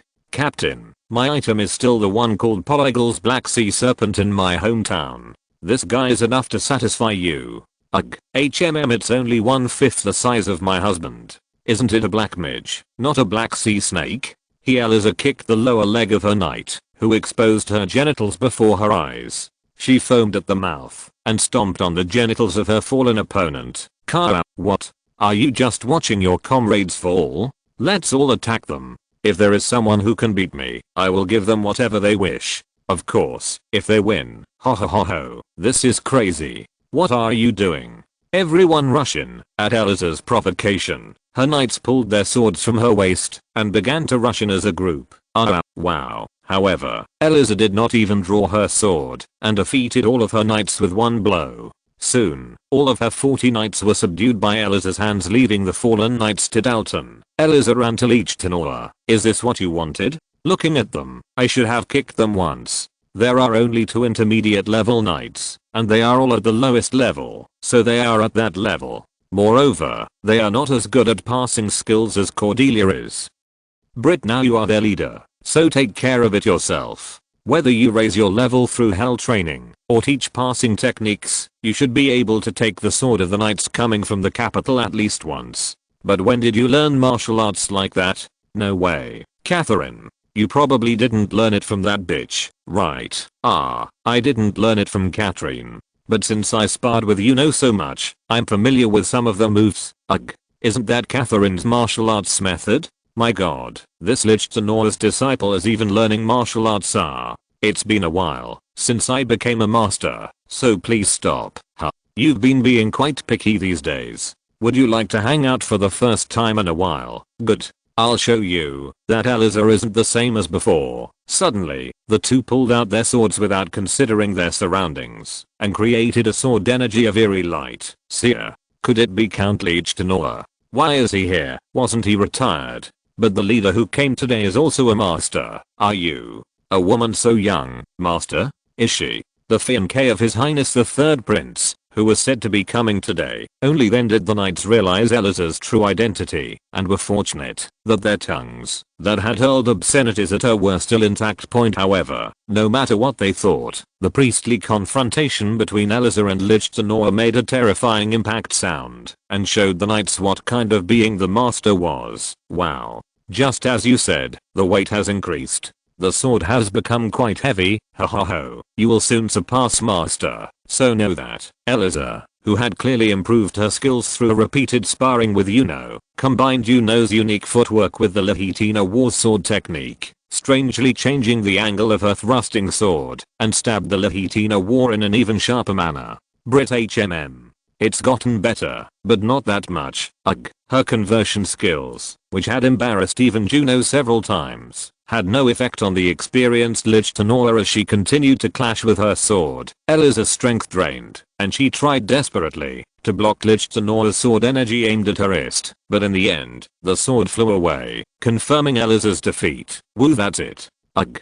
I was trying to win today. I still need to train for a few more years. Disciple. Although Lichtenor pretended to be quite relaxed, the number of Eliza's conversions actually embarrassed Lichtenor so much that he expected that Juno and Eliza would soon overtake him. And Lichtenor smiled widely, showing great satisfaction at the fact that her former and current students had become stronger than herself. Why is that guy suddenly smiling like that? The person who lost is in a bad mood. Eliza, who was thinking about her defeat while looking at Lichtenor, decided to take out her anger on her knights. As of this moment, you guys here are prohibited from entering any place other than the knights' quarters in the parade ground. You know better why, so I hope you don't ask why. Yes, I understand. When Eliza spoke, radiating her lifelike energy, they responded loudly like first-time trainees. Good.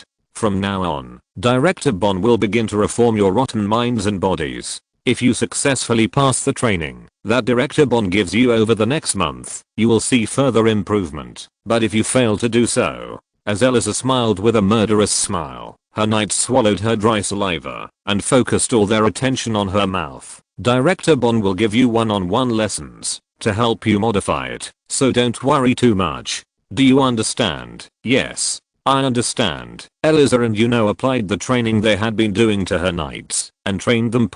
Although it was a harsh training that pushed the body and mind to the limit, if they gave up, special training from Eliza and Lichtenor awaited them. So the knights were forcibly trained with tears in their eyes. Eliza's knight's uniform worn only in front of Yuno. Chapter 118. Preparation for War.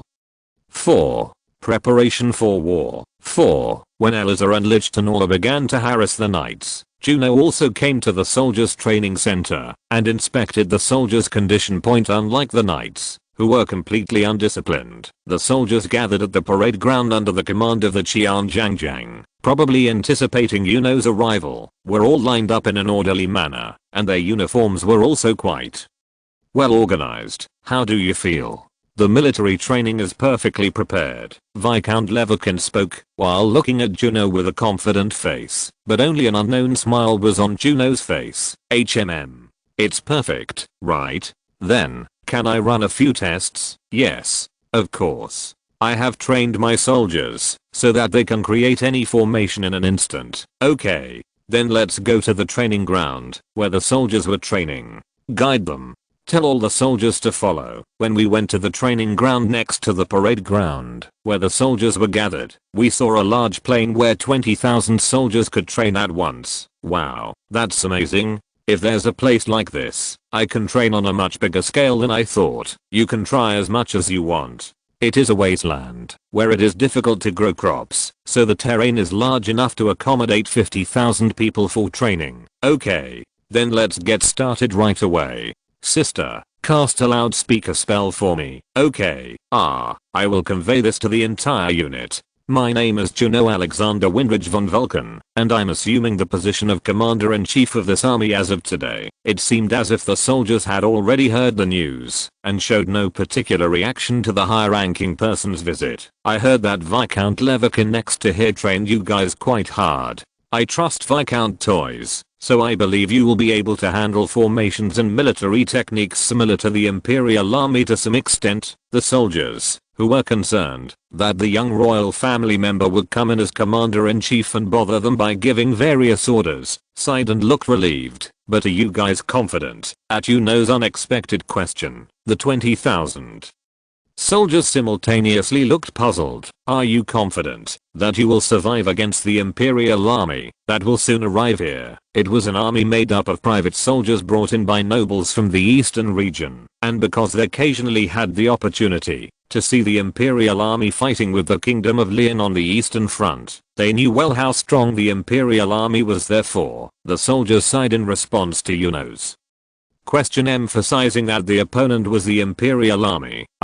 Your Majesty, you've already destroyed morale like that. Viscount Leverkin next to him tried to dissuade him, but Yuno ignored him and continued his speech. Of course, you guys have trained a lot and have raised your level to a certain level. But the army I lead, the army led by this Yuno, it must not be at a similar level to the enemy army. It must be at a much stronger level. I'm here now. As the commander-in-chief, I command you to survive until the end without leaving a single one behind. Yes, I understand. As the cries of the Iman soldier resounded across the plain, a satisfied smile appeared on Yuno's face. Good. Of course, I don't think that you will become stronger simply by telling you to survive. This commander will spare no effort in helping you become stronger. Disarm all troops and place them on the ground. Although they were taken aback by Yuno's sudden order to disarm, they obediently disarmed, because it was an order from the commander-in-chief. Start running now. You will run around this plain in a large circle, and the distance covered will be measured in meters in your head. As instructed by Yuno, Isabella cast distance measurement magic on all troops in advanced point. Because it was a very low level basic magic, even though all 20,000 troops were enchanted, Isabella still looked fine. Commander, then, how far can I run? I decide that all you have to do is run until I tell you to stop. However, if the soldier in the back is overtaken by the soldier in the lead, that soldier will immediately end his run and be discarded. Well, if I'm a straggler, can I just drop out of the ranks and desert? Yuno brought despair to the soldiers, who were waiting and asking if they would be able to rest after being left behind. After putting on all the weapons they had taken off, the stragglers must continue walking until the number above their heads reaches 20 kilometers. They will not be allowed to return or receive meals until the distance is reached, so figure it out. Of course, there are rewards for soldiers who pass suddenly. A clear and youthful woman's voice came from behind Yuno, and the soldiers' attention focused on that. Ho ho ho, we, His Majesty Yuno's maids, have prepared a special meal. Those who passed His Majesty's standards can eat the special meal, and those who failed can eat moderately grilled meat and bread. Of course, those who fail will not have that either. Still, if you starve, you will have to eat the special meal. It's going to get harder, so I'll give you the jambap. You usually eat the special meal prepared with the skill of the spirit masters Kiramu, Miruku, and Mary was prepared as a meal that Yuno usually ate. Then, Isabella floated the image of the prepared meal in the air so that all the soldiers could see it, and when Mary used the spirit of the wind to scatter scents to the soldiers admired it in fascination. The soldiers' senses of sight and smell reacted violently to the luxurious meal and scent eaten by the royal family, and saliva began to flow from their mouths. Damn it. If I fall from here, I'll never dream of eating a meal like that in my life. I'd rather starve than eat trashy jambap. Everyone, let's cheer up and try that special food. How delicious can a dish prepared by such a pretty maid be? Now, wait. Elf. At some point, a soldier saw Kiramu and Miruku's ears, and the news spread throughout the army. You can eat the food made by the elf. That also looks incredibly delicious. I run no matter what. I run even if I die. As he saw the soldier's motivation overflowing, the smile on Yuno's face could not be erased. Good. Very good. After all, there's nothing like a good meal to boost the morale of soldiers. But I wonder how many of you will be able to eat special food.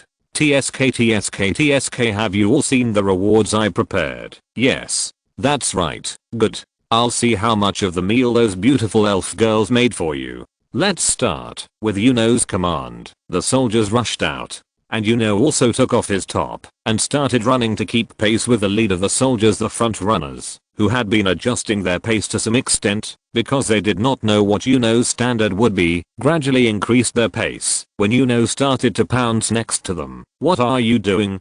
Can you only achieve this speed? Ha ha ho. These people who said they were pretty confident after receiving training, is this all they can do? I guess I'll have to take off all the things hanging from the bottom. In addition, the magicians and spirits Isabella and Mary joined in their sportswear and ran with Yuno, provoking them, so the soldiers gritted their teeth and started running towards them. Damn it.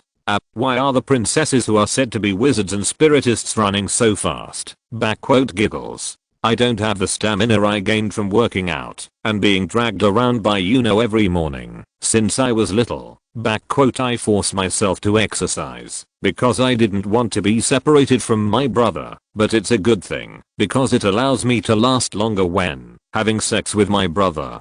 Isabella and Mary, who had been guided by Yuno's physical training every morning for over 7 years, had a running speed and stamina that soldiers could not dare to approach. Point in the end, after about 7 kilometers, about a third of the way, the soldiers at the back of the procession began to be overtaken by Yuno and the front runners. Full. Okay, if you're left behind, please move to the side, on the heads of those who had fallen behind. The number of distances they had covered so far turned red, and in desperation, they took a step towards the weapons they had taken off, and began to slowly walk across the plain with their weapons on. Come on. I'm going to speed up now. Run faster. As Yuno increased his speed slightly, more and more people fell behind. Point in the end, Yuno ran 20 kilometers that day at a speed of 1.5 hours. Although he ran more than twice as slowly as he normally runs, many soldiers fell behind, and Yuno only passed those who came in 10 minutes longer than him, so only about 1,000 people were able to eat the special meal prepared by Yuno. Everyone,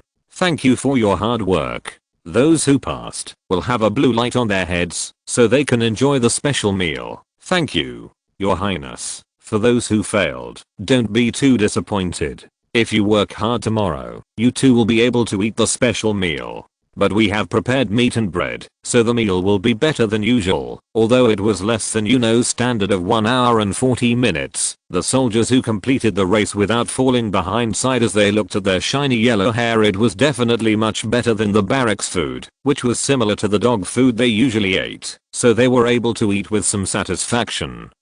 But they couldn't hide their envious faces as they looked at the successful applicants who were receiving special meals from the beautiful elf maid next to them. But they were 100 times better than the stragglers. I thought I was going to die. Damn. 20 kilometers fully armed. Gasped the stragglers who returned to the barracks, smelling of sweat, and without being able to disarm themselves, ate their usual military service food, and looked at the successful candidates with venomous eyes, burning with determination that they would never be left behind again. And Yuno, who planned this, was looking at those soldiers along with Viscount Leverkin and other nobles under Prince. Your Majesty, does this have any meaning? If we continue to provide such high quality food to so many soldiers, the budget, brother, this is a task you have entrusted to me, so don't be fooled. And if the budget is tight, wouldn't it be okay to lower the standard of meals eaten by nobles to that of soldiers? But how can our nobles eat the meals that the soldiers eat? Wow, that's noisy. What's different about people's mouths? They're asking if you eat what the soldiers eat, and you'll die. Well, that's not true. It's those soldiers who are sacrificing their lives to fight for you and my brother. How can you talk about correcting the justice of the empire when you can't even feed those soldiers delicious food? And this is quite edible.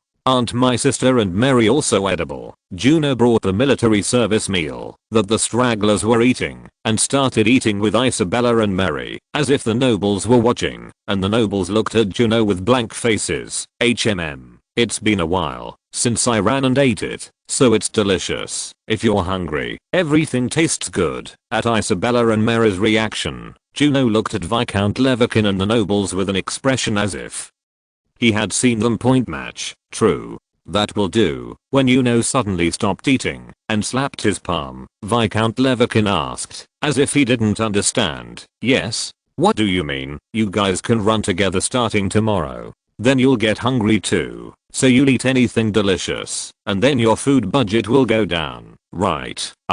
Your Highness. We are doing our original work, hey? It takes hours to run. This is a military order issued by the commander-in-chief. Starting tomorrow, we will be running here from 3 PM, so everyone except nobles who have work to go outside will come here and do physical training with the soldiers. According to imperial law, the faces of the nobles turned blue because they had nothing to say, even if they were beheaded, if they refused military orders in the end. From the next day, the nobles had to start running with the soldiers, and the soldiers ran faster with even more venom, thinking that they would cause trouble by letting down the higher-ranking people who were usually against them. Point in this way. The soldiers under Yuno quickly became stronger. Yuno gradually increased the speed of running, and later on, he made the soldiers run while equipped with weapons, so the number of people who passed did not increase significantly. But on the last day of training a month later, none of the 20,000 soldiers failed. Disabla running uniform. Chapter 119. Mayor's Crisis 1. Mayor's Crisis 1. While Yuno was busy training the soldiers of the Prince Army and preparing for war, the Mayor Army in the rear continued the guerrilla war very smoothly. Captain Mayor, we discovered a new food storage when Cordelia sent a magic message to Mayor, who was beaming at the great achievement of taking out 3 supply units the day before yesterday. Mayor's complexion brightened. Well done, Sir Cordelia. What is your location? It's hidden in the forest west of Yukon Castle. You have to go a little deep and there are about 50 guards guarding it, so please tell Jared to be careful. I understand. We will have them depart immediately. The estimated time of arrival is. The light infantry led by Jared will be there in 6 hours, so they will arrive roughly around this evening. Yes. Then, please, as soon as the communication ended, Mayor called Jared into his barracks. Jared, Chi and Seal, immediately depart for Yukon Castle with half of the light infantry and 50 rangers. It is said that there are about 50 defenders guarding it, so we will have to keep an eye out to see if anyone escapes. Yes, Captain. Shall we do the same as last time? Of course. You must never forget. I will keep this in mind. As Jared bowed and left, Mayor leisurely drank a cup of coffee and enjoyed a much more peaceful afternoon than when he was at the estate point. And a few hours later, she reported that McMorin, who had gone to distribute the food he had obtained from robbing her supply unit the day before to a nearby village, robbed another supply unit on his way back. Uncle Mayor, aren't you going to give us food to eat like this? We only have 2 weeks worth of food left to feed our kids. Don't worry. We have to gradually reduce the food we have stored up anyway. When are you going to march to the eastern region with all the food? In 1 month. It is the date you promised with your majesty. We have to leave in 2 weeks. Their current location was right in the middle of Adriatic and the eastern region, so it would have taken the Imperial Army about a month to travel. But Mayor said they would cover it in 2 weeks, and McMorin also accepted that crazy claim, as if it was natural. Well, then I will order that the food captured from now on be converted into preserved food. By the way, it looks like Dean Rich is starting to prepare his defenses as well. He was surprised when a cavalry unit suddenly attacked the supply unit earlier. Fortunately, there were no casualties. There wasn't one HMM cavalry. Is that so? We were on our way to deliver food, so we only took 50 people with us, and we almost fell to the ground. But our kids have definitely improved their skills a lot, haven't they? As Mia suddenly looked serious, McMorin's face also hardened. McMorin, bring Ajin here immediately. What's going on? I don't have time to explain to you. Quick, okay. I'll bring it to you right now. Mayor's mood was so serious that even he, who usually sneered at Mayor's general instructions, immediately followed them. McMorin quickly found Ajin and brought him in, and Master Ajin was also startled as soon as he saw Mayor, so they became very curious about what was going on. Crumbling. Mayor, what on earth is happening? Ajin, how many rangers are left in the camp now? There are about 200 people left. Jared took 50 people earlier, and 50 people are out scouting. Please take all of those 200 and follow Jared right now. Time is running out. Jared is in danger. I understand. I will leave immediately. Ajin, who ran out of the mayor barracks, roared and gathered the rangers. Krung. Everyone prepares for battle and gather within 3 minutes. We have to get to Yukon Castle within 2 hours. Yes, it was a harsh order that required the light infantry led by Jared to cover a distance that took 6 hours and 2 hours, but the rangers immediately obeyed Ajin's orders, who had protected them so far. When Ajin led the rangers to battle, Mir instructed McMoran to empty all barracks and prepare to move the camp. Huh. Why all of a sudden? You didn't really see anything from the rangers, who were out scouting, right? Raise a signal for them to retreat as well. The enemy will soon arrive. And, do what I always tell you to do, thoroughly. I got it. McMoran dismantled the barracks as instructed by Mir, and began moving his position to the planned location. This, didn't I tell you? From now on, whenever I speak, you listen at once as the heavy footsteps of heavy infantrymen echoed from afar. McMoran's eyes looked at Mir in surprise. How did you find out? You didn't even report it. Didn't you say earlier that you were attacked by cavalry? The cavalry is not very active in the Empire. Basically, it is because there is not much grassland, so it is difficult to raise horses. But the fact that the precious cavalry was deployed here is somewhere. It means they have figured out our location. Well, how many food warehouses and supply depots have we robbed here? It's about time we started to notice. Is that why you sent Ajin too? Yes. It's probably a trap. I didn't think of it when I first heard it, but if our location was known, they probably would have dug a trap to catch us, too. Ugh. Anyway, looking at it roughly, it's only 1,000. Isn't this enough to do? They say there are no archers, but we are confident with the same heavy infantry. There are also 500 light infantry left, so we'll eliminate them cleanly without anyone retreating. Mir approached McMoran, who insisted on fighting, and punched him in the back of the head. You idiot. Do you think we are trying to kill the Imperial soldiers right now? The Ashes are also Vulcans like us.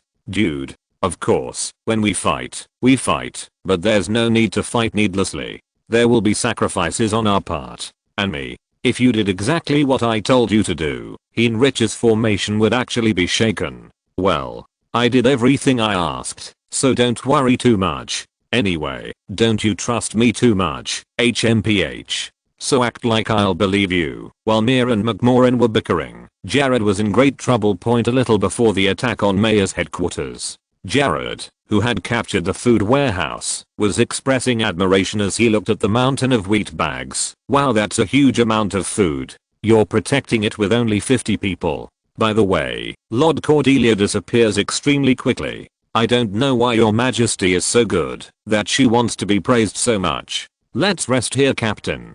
Come here, HMM. What is it? I have to send a communication report to the base at the call of the soldier who was transporting the sack of wheat onto the cart. Jared went that way, even though he was annoyed. What are you saying? This is strange. It certainly looks like a sack of wheat, but it weighs too much. Could this be? Jared's face hardened at the suspicion raised by the soldier, and he took the dagger from his waist and cut down the battery point. Then, all that came out of there was sand instead of flour, and immediately Jared realized that this was a trap. Everyone retreats until I give you my order. Move towards the west as much as possible. If you get caught, you better commit suicide fiercely. Damn it. While the soldiers abandoned the wheat bags they were carrying and gathered their weapons, the Imperial Army's heavy infantrymen who had been ambushed in the forest rose one by one and appeared. Haha, they are quite perceptive. I was really curious about the faces of the rats who were robbing our supply unit. I guess it was you. Where do you belong? In response to the enemy commander's questions, Jared remained silent and gave a signal to his men to form formation. Who are you trying to resist when you are surrounded and don't have enough troops? Surrender calmly. If you surrender, I promise to spare your life. There is no surrender. Come on. You bastards of the corrupt emperor. If your wish is to die, I will grant it. But I will not let you die comfortably. Everyone, push forward slowly. Show them the fear of the heavy infantry that completed the siege. Although he was excited, Jared's eyes were dark. He was confident in the skills of himself and his men, but the enemy was basically a superior infantry force, and their number seemed to be about 1,000 men, making them appear to be twice their size. Plus, as they say, the siege has been completed. Damn it. Even in this hopeless situation, a cool breeze blew through the forest and cooled his sweat. So Jared gained courage once again. Whoa, it's the perfect day to die. Kids, even if we die here, let's fight until the end. Even as he saw the spears and shields of the heavy infantry approaching, Jared burned his fighting spirit, and soon a brutal battle began. More in illustration chapter 120. Mayor's Crisis 2. Mayor's Crisis 2. Jared ceaselessly gave instructions to his men, while using his sword, to ward off spears aimed at him as he stood at the head of the unit. Never try to fight them head on. Fight while avoiding attacks as much as possible. Aim for the gaps in the armor. I'm already doing that. As soldiers trained to the limit by Jared and his men fought beyond the limits of light infantry, using their individual mobility to attack areas not protected by armor. As the battle continued like that, while Jared's unit had yet to suffer any casualties, the Imperial infantry fell one by one. Damn it. These guys are tough. Don't rush in.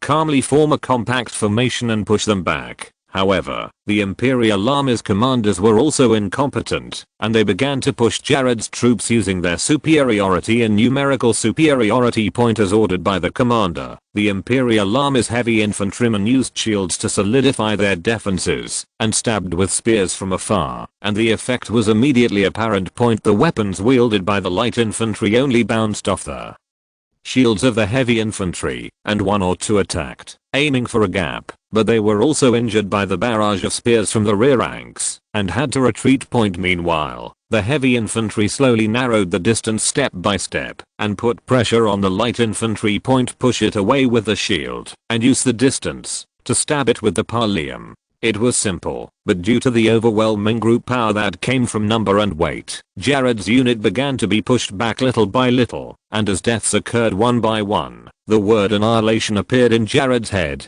Captain Jared, the enemy is narrowing the siege. Now there is no place to retreat. I know. Damn, what should I do? Finally, about 400 of Jared's troops formed a circle and faced each other, and the Imperial commander, who was looking at Jared, stopped his troops' advance, and came forward with a smile. My final suggestion.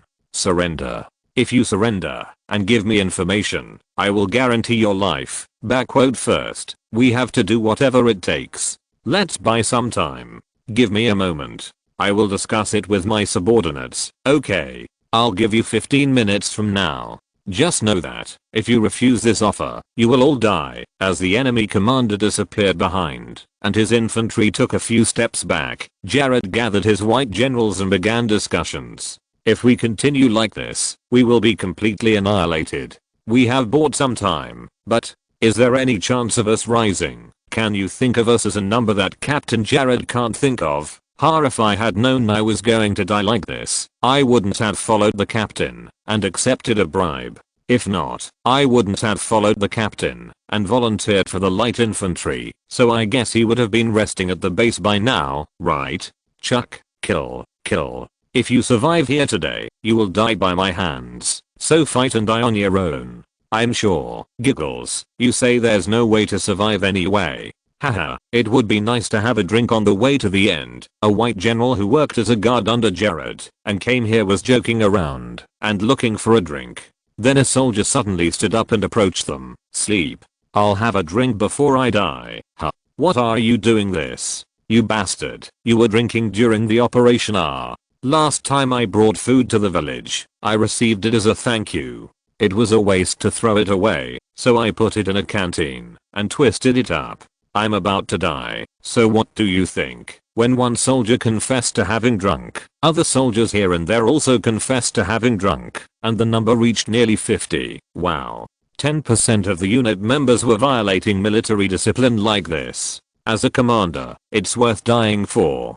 Clap, clap, clap. However, a smile appeared on Jared's face, as if it wasn't a bad idea to have a drink before he died. Let's see. Wow, I'm drunk just by smelling the scent. It's strong. It's strong. As expected, the whiskey from this town is better than the fermented liquor from our town. Wait a minute. You're saying this is harsh? Everyone stop moving. He gave a command to each soldier who tried to drink, preventing them from drinking. Oh, why? I'm supposed to have a drink before I die, but suddenly, look around. What does the forest in the central area look like after the harvest season? Huh. A forest is a forest, so what's wrong with it? Unlike the Monster Mountain area, where forests were always maintained, the forests in the central region of the empire were full of fallen leaves after the harvest season, and the trees were completely dry without any moisture. I see a way to survive. Everyone instructs the soldiers to tear their clothes, bundle them up, and soak them in alcohol. Only then did the white commanders understand what Jared meant, and had the soldiers who had the alcohol share it with their comrades, and made each soldier hold a bundle of seaweed drenched in alcohol. Make sure each torch is holding a torch, and have everyone ready to throw. Never light a fire before the signal. I understand, boss. As preparations progressed and time passed, a commander from the Imperial Army came out and visited Jared. How? Will you surrender? Do whatever you want.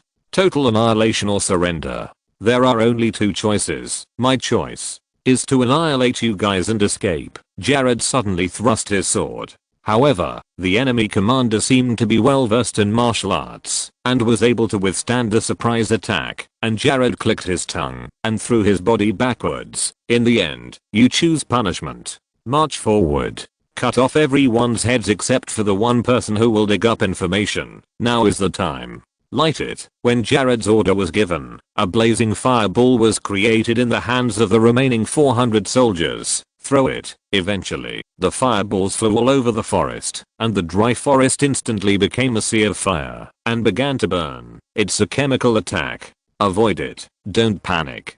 Just being burned for a moment won't kill you. The enemy is still there. Only the personnel in the back row are burning.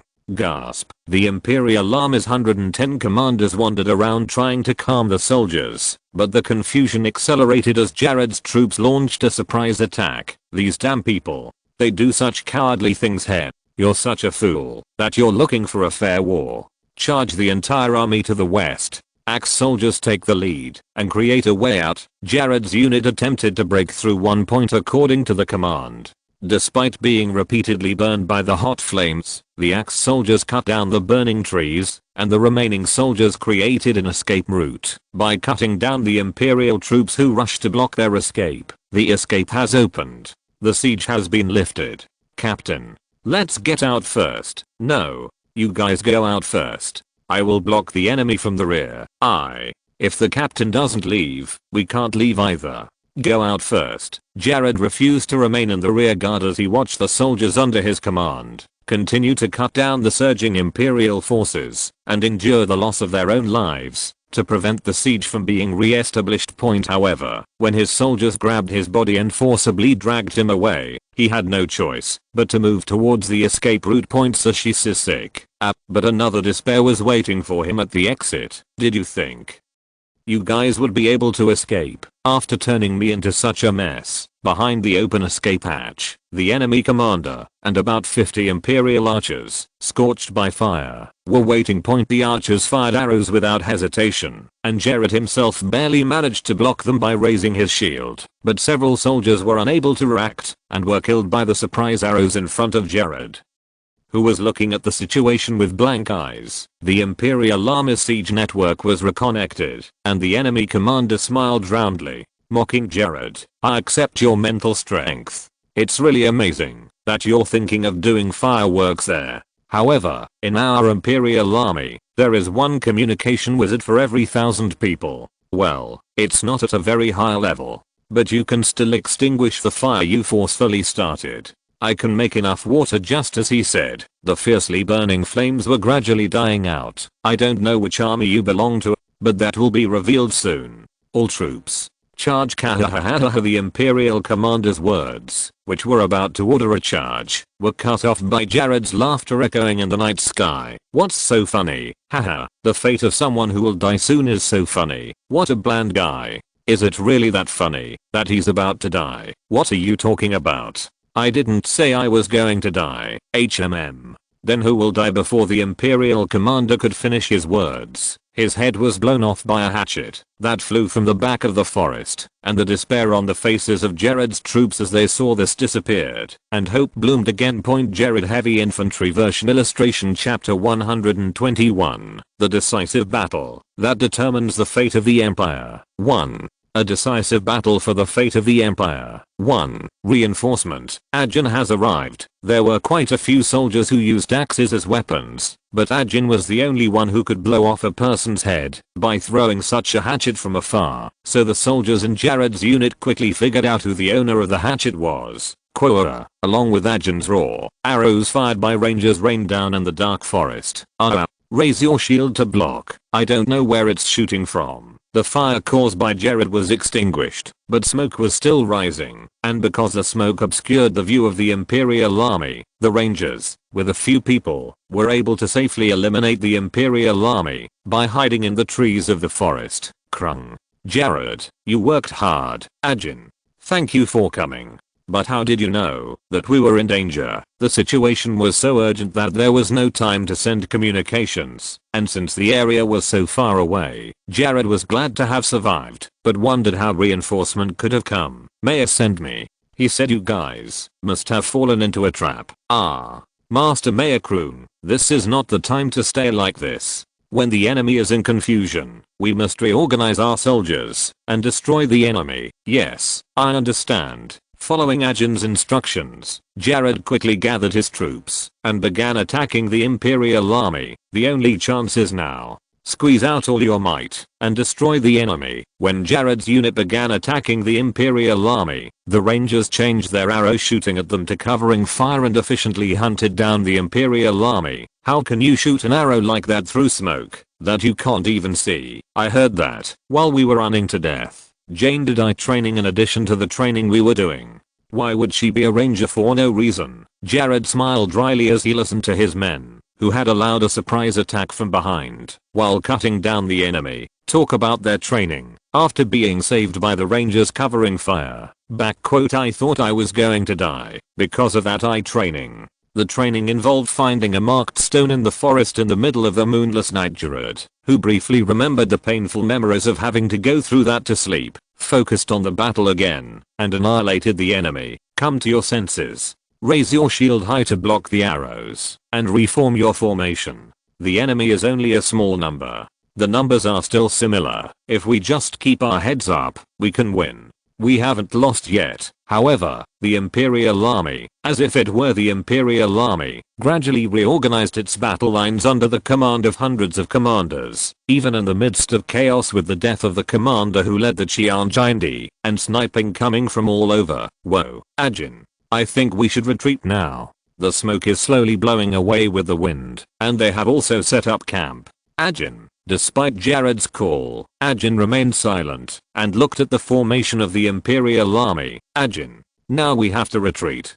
Gasp. Jared once again recommended a retreat, but before he could finish his words, Ajin let out a huge roar, reorganized his battle lines, and jumped into the Imperial army, which was once again in a dense formation. Kuo. Troll. It's the troll. Why is the troll here? React calmly. It's no big deal if you use a pallium and stab it from afar. Ugh. The Imperial army tried to fight against Ajin with spears and arrows, but the power of the trolls in the forest of the night was greater than their imagination. Ajin broke into the camp and wielded a huge axe, causing a bloody storm among the Imperial troops. Moreover, because the troll was not an ordinary troll but a master Ajin, the damage to the Imperial army, which responded as if it were dealing with an ordinary troll, began to increase enormously. Several shield warriors overlapped their shields to block Ajin's axe, but the cool energy on the axe tore their shields apart like pieces of paper, and as blood and flesh exploded, the faces of the Imperial soldiers were filled with fear.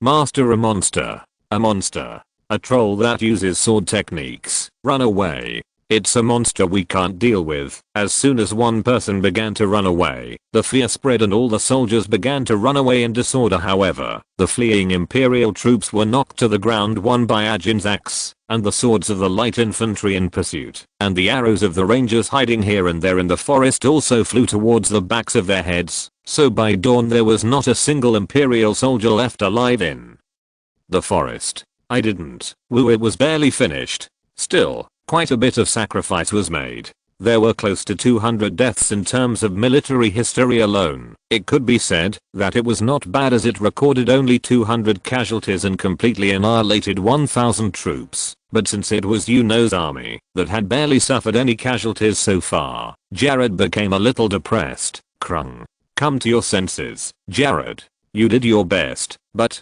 it was a useless sacrifice, because I didn't recognize the trap quickly. It is not your responsibility, nor is it the responsibility of the leader, Mayor. Rather, I should praise Mayor, who quickly identified this trap and sent a relief force, and you, who quickly used firepower on the spot to create an opportunity to escape.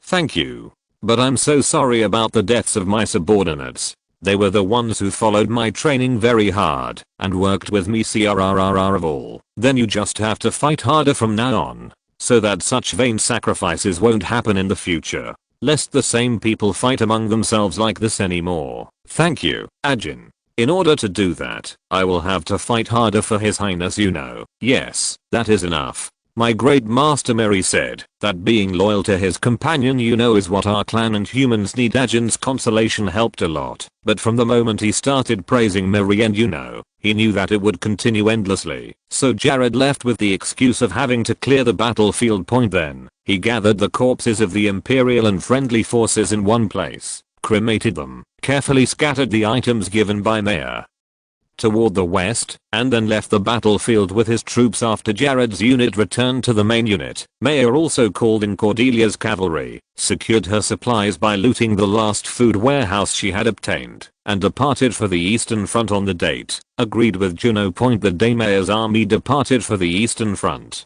in the cabinet hall of the Adriatic Palace, Emperor Henry's anger was piercing the sky. What? Is it true that the food warehouse has been robbed and the legionnaires can't be supplied? How on earth does this even make sense? I apologize, Your Majesty, but their movements are so strange. So, didn't I hand over to the head of the intelligence department one of the 1,000 men of the Capital Guard Corps, which was heading to the east to suppress Prince? It is a unit with the combat power of 2,000 men of the Imperial Legion. But what happened to them? In response to Heinrich's question, Viscount Skimmer, head of the intelligence department, could not bear to answer and only sweated heavily.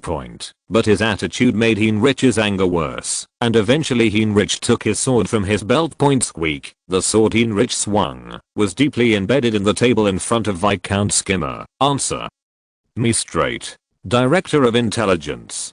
Do you think I put you in that position expecting such silence? No, Your Majesty. I'm confirming that the Emperor's Majesty's Royal Guards Corps, number 2, has been annihilated. He, as soon as he heard that 10% of the strength of the Guard Corps, which he had worked hard to cultivate since his days as a prince, had been lost, Heinrich swung his sword again, and this time it grazed Viscount Skimmer's neck instead of the table. Next time, my sword will go deeper.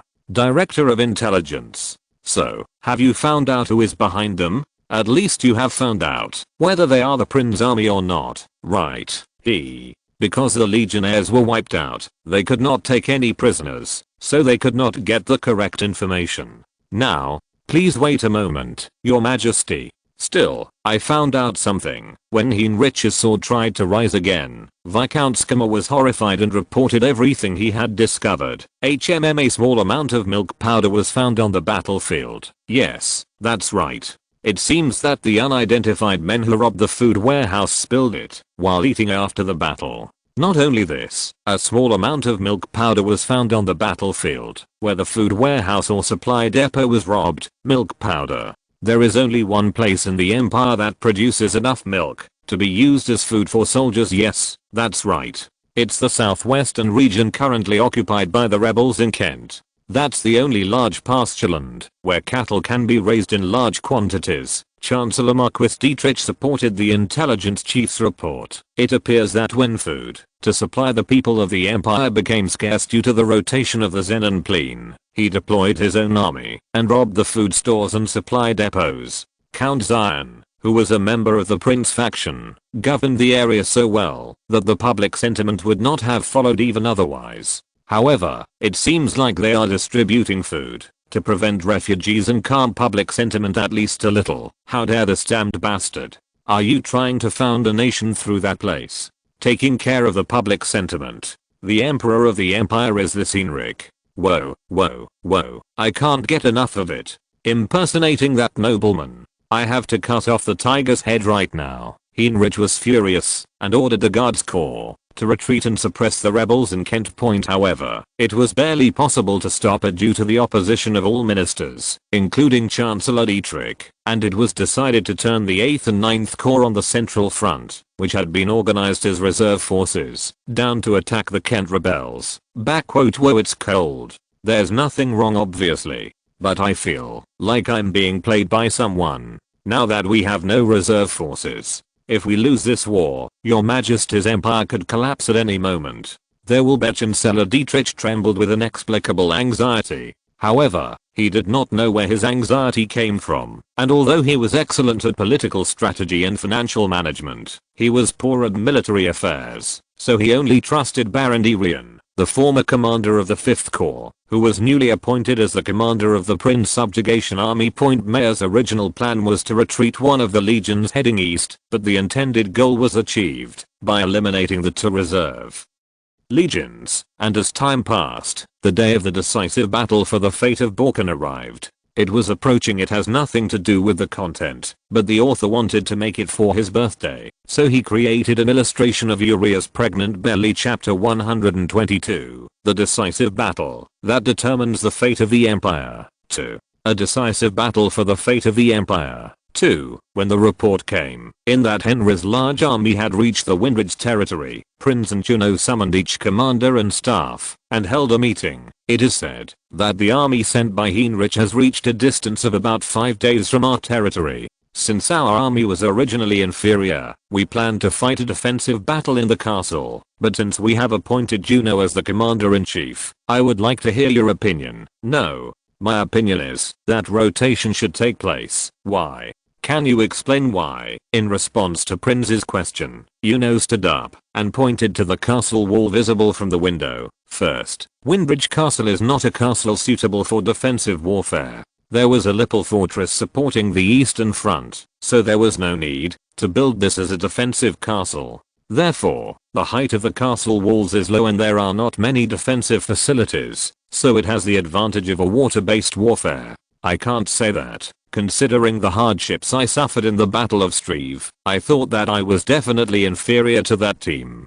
But, no matter what, it would definitely be more advantageous than going out and fighting, right? And when it comes to defense facilities, we have supplemented them a lot. Despite Prince's protest, Juno did not bend his opinion. For the past 2 months or so, I have been training my soldiers to be suitable for an all-out war. If I were to engage in a defensive battle with soldiers, most of whom do not know how to shoot an arrow properly, the results would not be that great. And there is no need to fight a defensive battle. If you go out first and occupy an advantageous position for defense, you won't be pushed back too much in the rotation. As Prince was lost in thought, Juno continued his speech. Crucially, in order for us to receive support from the people of the Empire, we must minimize damage to civilians. Currently, the people of the Empire are suffering a lot due to the war with Tacito. If they feel that they are suffering additional damage, they will also resent us. It will come. At Juno's explanation, the commanders and staff who had already entrusted Juno with the strategy smiled confidently, and Prince also nodded, looking at his subordinates. Good. Anyway, since you are the commander-in-chief, I will leave everything to you. You have your own thoughts, but it looks like this brother was worried for no reason. No, brother. This is a fight in which the lives of everyone here, the lives of 20,000 troops, and the fate of the Empire are at stake, so you are right to be concerned. Prince walked up to Juno and held out his hand, and Juno took his brother's hand, and the brothers shook hands, showing their firm will. 3 days after that, a plane 30 kilometers away from Windridge territory. Juno, who divided the 20,000 troops into 4 5,000-man units and established a defensive position, stood at the forefront and watched the Imperial troops approaching from afar and the dust they raised. Whoa, you do a lot of things. You look like you're almost 40,000. It will probably be about that much. The 1st, 2nd, and 3rd Corps will all gather together. If this is going to happen, we should have just attacked the 3rd Corps first. It's truly enormous to see such a large army in reality. Haha, our soldiers weren't even trained at the time. If we attacked the 3rd Corps first, we would have collapsed. Even if we won, we would have suffered huge losses. Now, I think I understand what your majesty meant when he said our soldiers were unprepared. Even after seeing that great army, I'm not afraid, but rather full of confidence. Is that so? It has been said, since ancient times, that physical strength is the strength of a nation. Soldiers will no longer get tired easily on the battlefield, and as such, they will participate more actively. Juno and Baron Leverkin talked about the approaching battle, and observed the formation of the Imperial army as they set up camp. They must have been very tired coming all the way here. How about conducting a night raid today? I heard that the enemy's commander-in-chief was Derian. When I met him in Streve, he seemed like a pretty useful guy. He probably won't let his guard down that much even at night. Rather than increasing the fatigue of the soldiers with a clumsy night attack, it's better to attack them head on. But then what about a number like this? Baron Leverkin whispered in Juno's ear and proposed his plan, and Juno said it would be fine and ordered it to be implemented. Then I'll leave that to you. I'll meet Derian once. Yes? What do you mean? Well, but weren't we comrades in the last battle? I'd like to see your face before we fight. Yuno kicked off his horse and rode out, holding only a white flag. Your Majesty, how can the commander-in-chief go personally as a messenger? Come back immediately. Haha, there's no law saying I shouldn't go, right? Then I'll be back for a while. Your Majesty. Your Majesty. Baron Leverkin followed, shouting loudly, but Juno only gestured for him to enter, and continued towards the enemy camp point. In the end, when Juno disappeared inside the enemy lines, shouting that he was a messenger to Heinrich's camp, Baron Leverkin had to return to the camp with a deep sigh. Imperial army camp at that time. Baron Derian, the commander-in-chief of Henry's army, who was setting up camp and resting his soldiers, heard that an enemy envoy carrying a white flag was approaching and ordered them to lead him to him.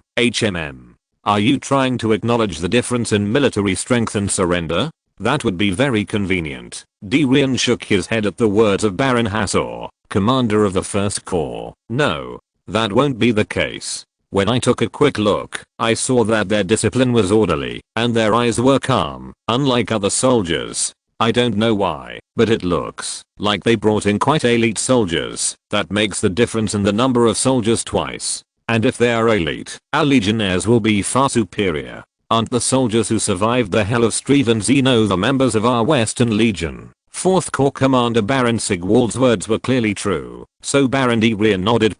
While the Corps commanders were talking among themselves, a report came in that an envoy had arrived in front of the barracks, and he ordered them to come in. And they frowned for a moment at the sight of the Reaper walking confidently even in the middle of enemy territory, but soon the Reaper's face was revealed by the lighting, and all the Corps commanders froze. Haha, it's been a while since I've seen you all. So, how have you been? I heard you were given the title of Baron Derian. Congratulations, sir. Your Highness the 3rd Prince. How come you are here? They thought that who had a close relationship with Prince, would join Prince's army, and had prepared for that, but they were shocked, because it was unthinkable that the Prince himself would come as a messenger. When the Corps commanders naturally showed their respect, stood them up, and made them sit back down. This time, I have taken over as Commander-in-Chief of Brother Prince's army. Since I will be fighting with my former colleagues, I came here to say hello before the battle begins in earnest. How, Your Majesty, the Commander-in-Chief. I didn't even know about that, because no information came from Windridge territory. They hesitated, not knowing what to do about who had led them to victory in the last battle of Streve. Haha, take it easy. After all, aren't you just a traitor to you now? How can you say that? I understand. As the legions of the Empire, you have no choice but to be loyal to Henry, who sits on the Emperor's throne. It is strictly forbidden for the soldiers of the Empire to intervene in politics, so that is the right attitude for a soldier. You should point your sword at me. I understand what happened. Thank you, Your Highness, but since this side does not recognize Heinrich as Emperor and considers you enemies, they will not tolerate you on the battlefield. That is why I have come here now. Yes, Your Majesty. We will do our best to win. Extended his hand to each Corps commander and offered to shake his hand, and they smiled as they held Yuno's outstretched hand. Still, I have one thing to suggest to you. What is it? Your Highness. If it is possible, I will accept it. If I win this battle, Please surrender cleanly to our army.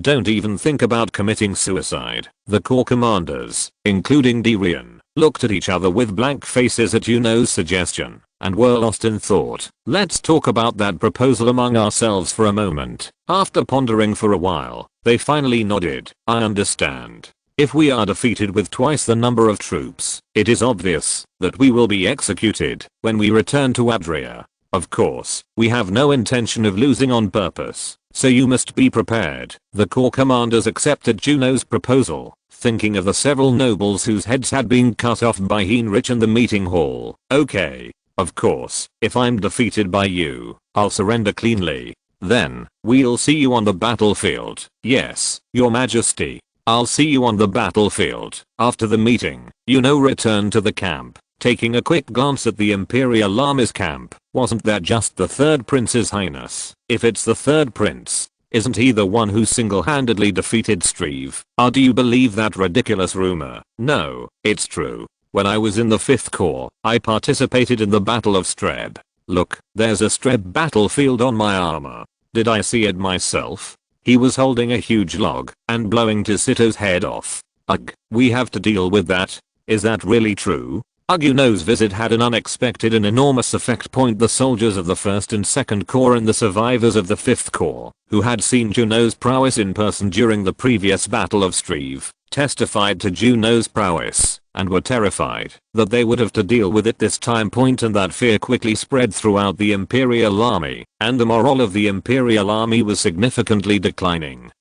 From the start of the battle. Or illustration chapter 123. A decisive battle for the fate of the Empire. 3. A decisive battle for the fate of the Empire. 3. The morale of the Imperial Army, which had plummeted, recovered slightly thanks to the encouragement of the frontline commanders, but their suffering did not end there. The Imperial troops, except for the guards, went to bed in the early evening to soothe their exhausted bodies after 2 months of marching, but soon after, they were forced to wake up. Floating. Chin Chang. It's a night raid. It's a surprise attack by the enemy. Why this was because a guard sounded an emergency alarm at the sound of drums and gongs coming from around the base. Wake up, assemble your ranks. The Prince army has launched a night attack. The Imperial troops, who hastily came out of the barracks and armed, quickly formed their ranks and set up defenses like elites. But what? Nothing happened. You said it was a night raid. Where are the enemies? Guardians? What are you doing? Didn't you hear nonsense while you were dozing off? There was no attack by the Prince army, and the criticism that the troops who had been forced to wake up from their sleep poured out against the troops on guard increased. In the end, even Dirian, the commander-in-chief, had to come out and check what was going on. He received reports from the commanders in charge of the guard and made the best judgment under the current situation. There is no possibility that hundreds of guards would have mistakenly heard noises like drums and gongs. Perhaps the Prince army attempted to conduct a night raid with a small number, but was surprised by the tight security and returned. The guards did not miss here. It looks like the enemy was trying to launch a night attack, but returned after seeing our troops' strict night guard posture. So, let each unit stop criticizing their comrades and praise them for their hard work. Although they were annoyed, the commander-in-chief's judgment was clearly right, and if there had been a night raid, someone here would have definitely lost their lives. So they only said a few words of apology for being annoyed and went back to bed. But that night, they had to repeat the same situation 3 more times. Even the cavalry was dispatched to chase the sound of the drums, but dozens of drums that played automatically due to magic were placed in the place where the drum sounds were sounding. They could not overcome their sense of futility, and after leaving only one drum to report to Dirian, they destroyed everything and returned to base. In the end, the Imperial army had to stay up all night until dawn, and their fatigue was evidenced by the dark circles around their eyes. Damn it. Such a cowardly move on the eve of a sacred battle. I don't know who it is, but I won't let it go. Baron Sigwald, commander of the 4th Corps, ground his teeth in anger, but Baron Dirian, commander-in-chief, maintained his cool. The guy who got hit is an idiot. What's the point of cowardice in war? Let's put aside our anger for a moment and discuss how to break through the Prince army's defenses. Our army is overwhelming the enemy in terms of the number of soldiers, the number of knights, and the quality of the troops. Normally, we would have just pushed them back, but yes. If we are overwhelmed in a fight between masters, like we did last time in the Zenon Plains, there may be variables. The worried corps commanders opened the barracks door and 2 men appeared. Do you guys really think that we will lose to the third prince, your excellency? The 2 men who appeared were Count Cashew and Viscount Amin. Well, I admit that we were pushed back by that guy in Tirun on the plain of Zenon. I wasn't even physically mature at that time. His level was almost comparable to that of Captain Leech Tenora. Then but his majesty gave me the last elixir that I kept in Vigo just in case of an emergency. Now my body is completely fine. In fact, I'm even stronger. Now I feel confident, even if I fight against that Thirun guy. Count Cashew drew out his sword and displayed the sword's energy swinging with violent force before the eyes of the corps commanders. Since I have spread the rumor that I have entered convalescence again, His Majesty the Third Prince will only have Viscount Amin in mind. While Viscount Amin steps forward and engages in a duel with the Third Prince, I will find the opportunity to stab His Majesty in the back. But it's a knight. Do you still see me as a knight errant in your eyes? I don't need that kind of honor. Today, I will cut off the Third Prince's head and present it to His Majesty, and then ask Tirun for a chance to get revenge. Baron Rian nodded his head in agreement at Count Casu's violent behavior, but he couldn't help but feel sad at the sight of Count Casu's deterioration. Before he fought Tirun, he was the most just knight of all time. How did he end up like that? Because he suffered some kind of humiliation from him. However, His Highness the Third Prince is not the only master the enemy has. We must remember that his lover and fiancée, Princess Eliza, has also previously achieved master status.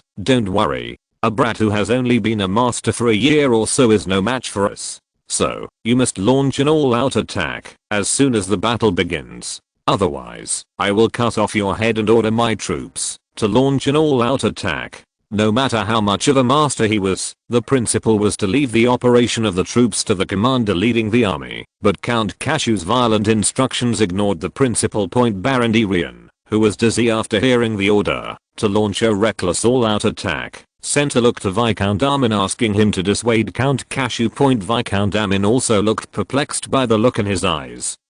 But he seemed unable to dissuade Count Cashew, who was a master above him and much more senior. Okay. I will trust you too. I hope you win. Seeing Count Cashew's appearance shining with violent madness, Rian eventually accepted his instructions, and he had no choice but to ask each corps commander to command the troops according to each situation point. As soon as the sun rose, the Imperial Army finished preparing for battle and set out on the plain of decisive battle point after a formal surrender recommendation document was exchanged, with the sound of horns announcing an attack. The Imperial Army Capital Corps and the 3rd Corps at the front began to advance simultaneously, while the 1st Corps on the left wing and the 4th Corps on the right watched the opponent's reactions. Why don't the left and right launch an all-out attack? Those 2 corps alone are more than the number of enemies. Moreover, the 1st and 4th Corps fought together with the 3rd Prince in Streve last time. As such, it would be more efficient to deploy them after the 2 of you defeated the 3rd Prince. I thought HMM.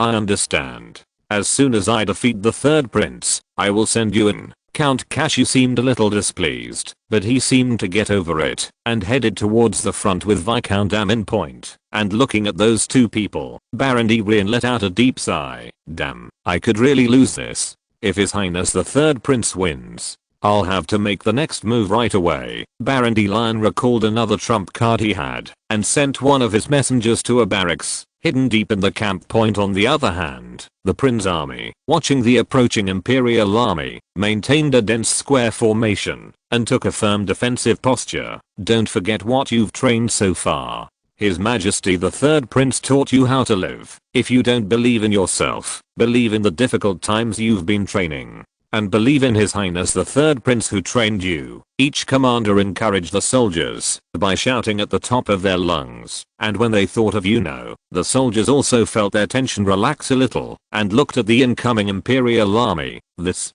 comes out strong from the beginning. Isn't Rian that kind of reckless person? If our troops had stayed the same as before, that might have been a good idea. The enemy would have been ahead in both troop numbers and training. But looking at the clash between the Imperial Armor Shield soldiers and the friendly Armor Shield soldiers, Viscount Leverkin continued his words. From this moment on, the Imperial Army will have realized that our forces are not easy. With a grin, Viscount Leverkin calmly commanded his troops using the commander's authority he had received from Juno. Go forward with a thorough defense. The enemy will never be able to break through our defenses. As Viscount Leverkin said, the leaders of the Imperial Army felt that the Prince Army was a formidable opponent. Quang. The shields made of steel collided, creating a loud noise. The destructive impact of dense heavy infantry units colliding with and pushing against the enemy tried to push the enemy back, but the heavy infantry of the Prince Army did not move and instead bounced them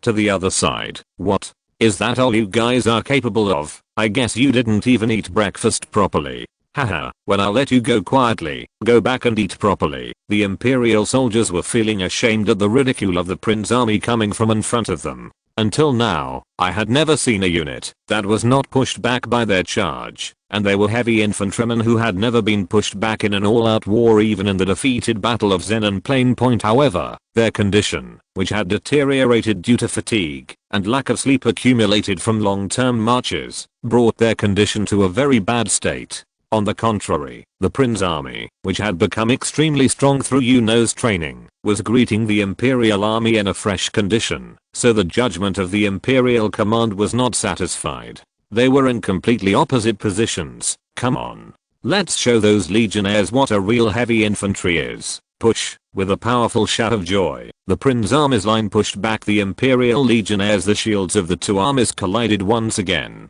creating a gap in the Imperial Army's line. And at the same time, the pikemen in the second line of the Prince Army squeezed through the gap. Koya, block it properly, you bastards. At the same time as the screams of the first dead in the battle rang out, only the screams of the Imperial troops came out from here and there on the front lines. In this way, the Imperial Army's general attack began to gradually lead to the Imperial Army being pushed back. Early Tsar's Knight's uniform illustration on the battlefield. If you're listening to this novel on a channel other than Fanfic World, it means they downloaded and uploaded it without effort. We cordially invite you to visit our channel, Mundo Fanfic Novelos. There you'll find the original version of this story and you can explore many other novels of various genres. We're waiting for you to immerse yourself in a world of incredible novels. Chapter 124, The Decisive Battle That Determines the Fate of the Empire. 4. A decisive battle for the fate of the Empire. 4. As the Imperial Army's heavy infantry appeared to be being pushed out here and there, groans came out from the mouths of the corps commanders. This isn't good. No matter how tired I'm from coming this far, I never thought that even the most elite capital corps would be pushed back like that. Prince's army is stronger than I thought. How can a group of private soldiers have such training? Wouldn't it be better to deploy the first corps that is waiting on the left wing right now? It looks like the enemy has concentrated its elites on the central army. If we break down the enemy's right wing and stab them in the back, we will easily win. Commander-in-Chief Baron Rian shook his head at the opinions of each corps commander. No. The enemy's left and right wings are also waiting for our troops with their eyes shining with a sinister look. They must have prepared something, but just waiting as is. I didn't expect that the Prince Army had trained its soldiers so strongly. But our soldiers are Imperial legionnaires. They don't break down that easily. As Baron Rian said, the 1,100 commanders of the Capital Corps and the 3rd Corps quickly evacuated the wounded soldiers who had fallen from the front to the run, but quickly replaced them with new troops and did not widen the crack any further. Then, the Prince Army began to suffer losses little by little, and a fierce battle was taking place between the two armies. The battle between the numerically superior Imperial legionnaires and the physically superior Prince Army was of a white medieval nature, and Rian's eyes lit up as he looked at it. And if the fighting between troops is like a white middle-aged battle, you'll know that it's time for the other side to step forward as well. Where Rian's eyes were pointing, there were Viscount Armin, Count Cashew, and several knights following them, and they were quickly running to the center of the battle line. Meanwhile, Yuno, who was watching the struggles of our soldiers right behind the front line, felt a huge energy coming to the front, and connected Eliza via communication. Eliza, let's leave quickly. As expected, Heinrich also sent a master. It was probably a disguise. That two masters were injured on the Tacito front. It's as expected. I'll leave right away. After receiving Juno's instructions, Elis looked back for a moment and gave a signal to the knights under him. She and her knights, who had been rigorously trained under her liege tenor, could see from her gaunt face just how harsh the training had been. However, their eyes were shining sinisterly, and it seemed as if she was determined not to take out the pain she had suffered from Eliza and liege tenor on someone else. So Eliza felt that she could trust them and smiled brightly. Ugh, the devil bitches. There will never be a devil like that again in the world. To put a person in this state and then laugh like that. I'm not afraid of anything anymore. Because there's nothing scarier than that devil. Kill. I will destroy the enemy and be liberated from that devil. Although there was a slight misunderstanding, the Prince Army Knights moved towards the Imperial Noble Alliance Knights approaching them. And finally, with the meeting of Juno, Eliza, Count Cashew, and Viscount Armin, a duel that would decide the fate of this war began. Nice to meet you, Prince Yuno. No, now you are the traitor Yuno. His Majesty, the Great Emperor of Balkan, has ordered me to bring your head. If you also have the blood of the royal family, do not give up your head and risk the lives of your knights in vain. Ha. Count Cassius, this is indeed a handsome man. I see. Is your great brother Heinrich still alive? If he is alive, I will rip off his head. If the filthy bastard who assassinated my father dies of illness, it's a bit like that, isn't it? How dare your majesty the emperor? When Count Cashew tried to vent his anger, Juno smiled and continued to tease him. Okay. How are your injuries? You suffered an internal injury while struggling because you couldn't keep up with Count Liege Tenor's skills? Plus, you lost 2-1 to Duke Therun of Tacito? If it were me, you would have just held your tongue. I would have lost. I was embarrassed. Hey. Viscount Armin approached Count Cashew, who had blood on his face, and calmed him down. He took a deep breath and made a suggestion to Juno. Since we are both masters, let's compete one-on-one. Viscount Armin will deal with you. I will deal with him in the meantime. Huh. That's unexpected. Of course, I thought Count Cashew would nominate me. I would have done that if it weren't for the injuries I received from that guy, Therun. Count Cashew grabbed his chest and let out a scolding in his exasperation. If you are injured, please leave. I'm not good enough, but I'm also a master. Furthermore, I'm not easy to deal with an injured body. HMPH. You bastard of Leon. Do you think a brat who has only been a master for a year can deal with me, no matter how injured she is? Eliza got angry for a moment due to Count Cashew's provocation, but after easily controlling her emotions, she silently drew his sword. Knights, draw your swords. Cut off the heads of those traitors who follow the fallen Emperor Heinrich. Victory for His Majesty the Emperor. When Eliza drew her sword, the rest of the knights also drew their swords, and the two knights and the four masters rushed towards each other, and the battle began. Viscount Armin filled his two-handed sword with sword energy, and rushed towards Juno. Although it is not enough for other masters, I have not stopped training my mana hole by chewing mana grass and mana stones every day for the 20 years since I became a master. Count Cashew told me to deal with him moderately and wait for him. Just trample on the difference in mana. Even after becoming a master, he spent all of his family's wealth to purchase mana stones, and although it was extremely inefficient, he inflated his mana amount in the simplest way, so he was confident in his skills. Although he was defeated by Duke Therun, Therun was almost as powerful as Liege Tenor, so he readily admitted defeat. However, Viscount Armin had no intention of losing to Juno. Your Highness the Third Prince, although I have no regrets, I think you should die. As Juno's first approached his sword full of mana, Viscount Armin smiled with joy. Kong, but his smile immediately became distorted. Aren't you doing it too moderately, Viscount Armin? It looks like Count Cashew's injury has healed a long time ago. Don't act sloppily, and do it properly. Juno grabbed the sword that Viscount Armin had used with all his might with one hand, pushed him forward again, and taunted him by waving his hand, as if telling him to come back. I can't admit it. This traitor. What do you mean you can't admit it? Are you doing this right? Juno felt that Viscount Armin's sword was too light. Although it was full of mana, the sword itself continued to shake, and was not sharp. What is this? It's pure chaff, right? This thing only has a lot of mana.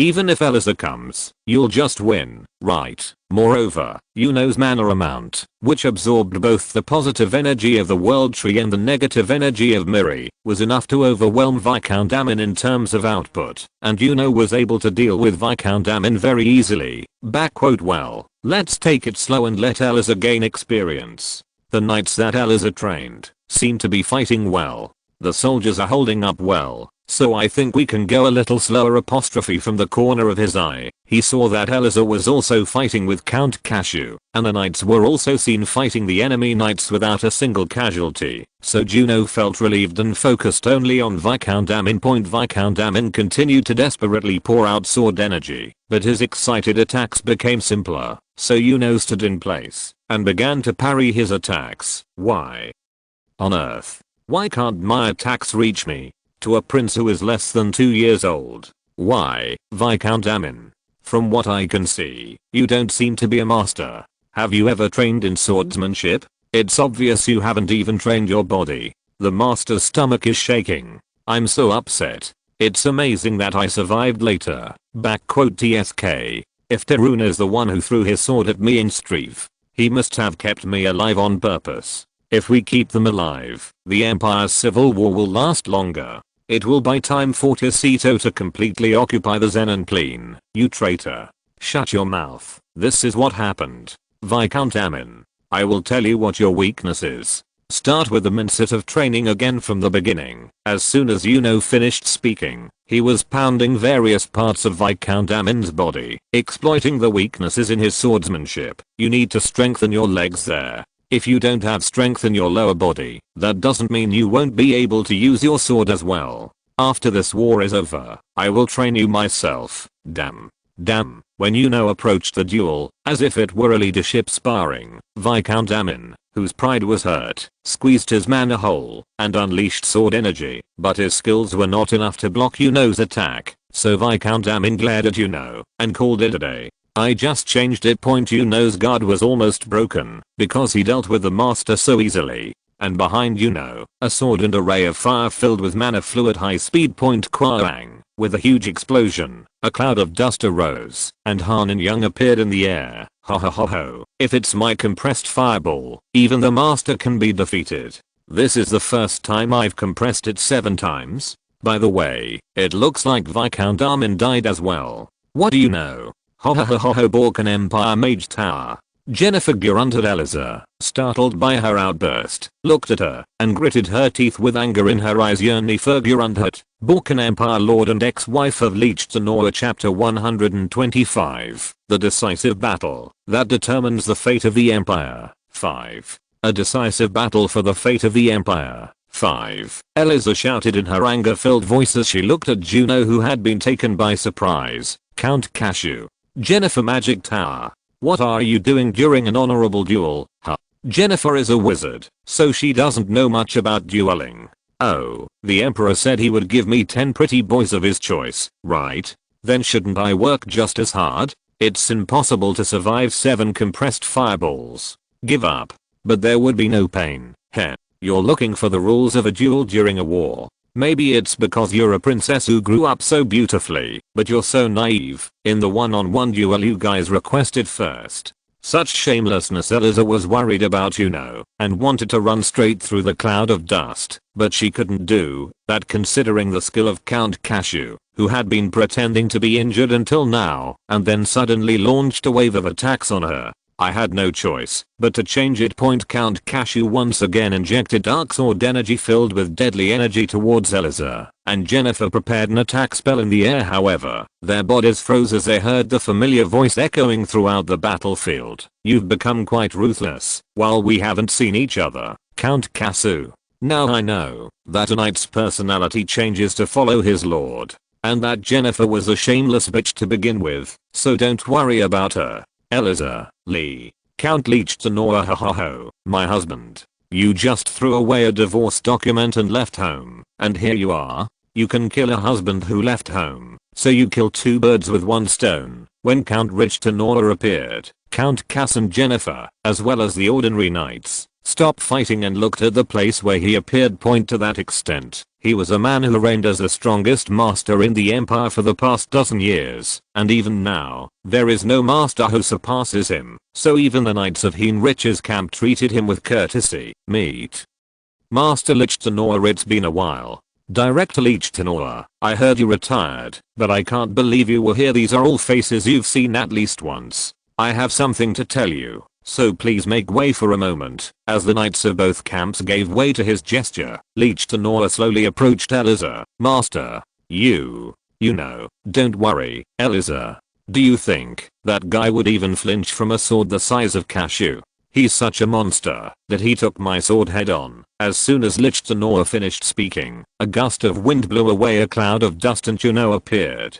Count Lichtenauer, I was trying to surprise the people here, but what should I do if you hit me like that? Her clothes were almost in tatters, but her body was unharmed. So Eliza ran to Juno, shedding tears of joy. Juno then threw Viscount Armin, who was unconscious and held in his hands, to Henry's knights, and hugged his lover. You're safe. Haha, the sword attack was nothing special, so I blocked it easily, but I didn't expect the magic attack, so it was a bit dangerous. But I guess there was a magic on the amulet that Mary gave me, so it blocked it once. Cool. You have been hit by that kind of crappy magic. Wasn't your body still intact, even after it was grazed by my sword last time? Still, I feel bad if you say that. While Juno and Lichtenauer were talking, Count Cassius was shaking his body. How dare you say my sword skills are nothing special? The people I always sparred with were my teachers, Catherine Aragon and Count Lichtenauer.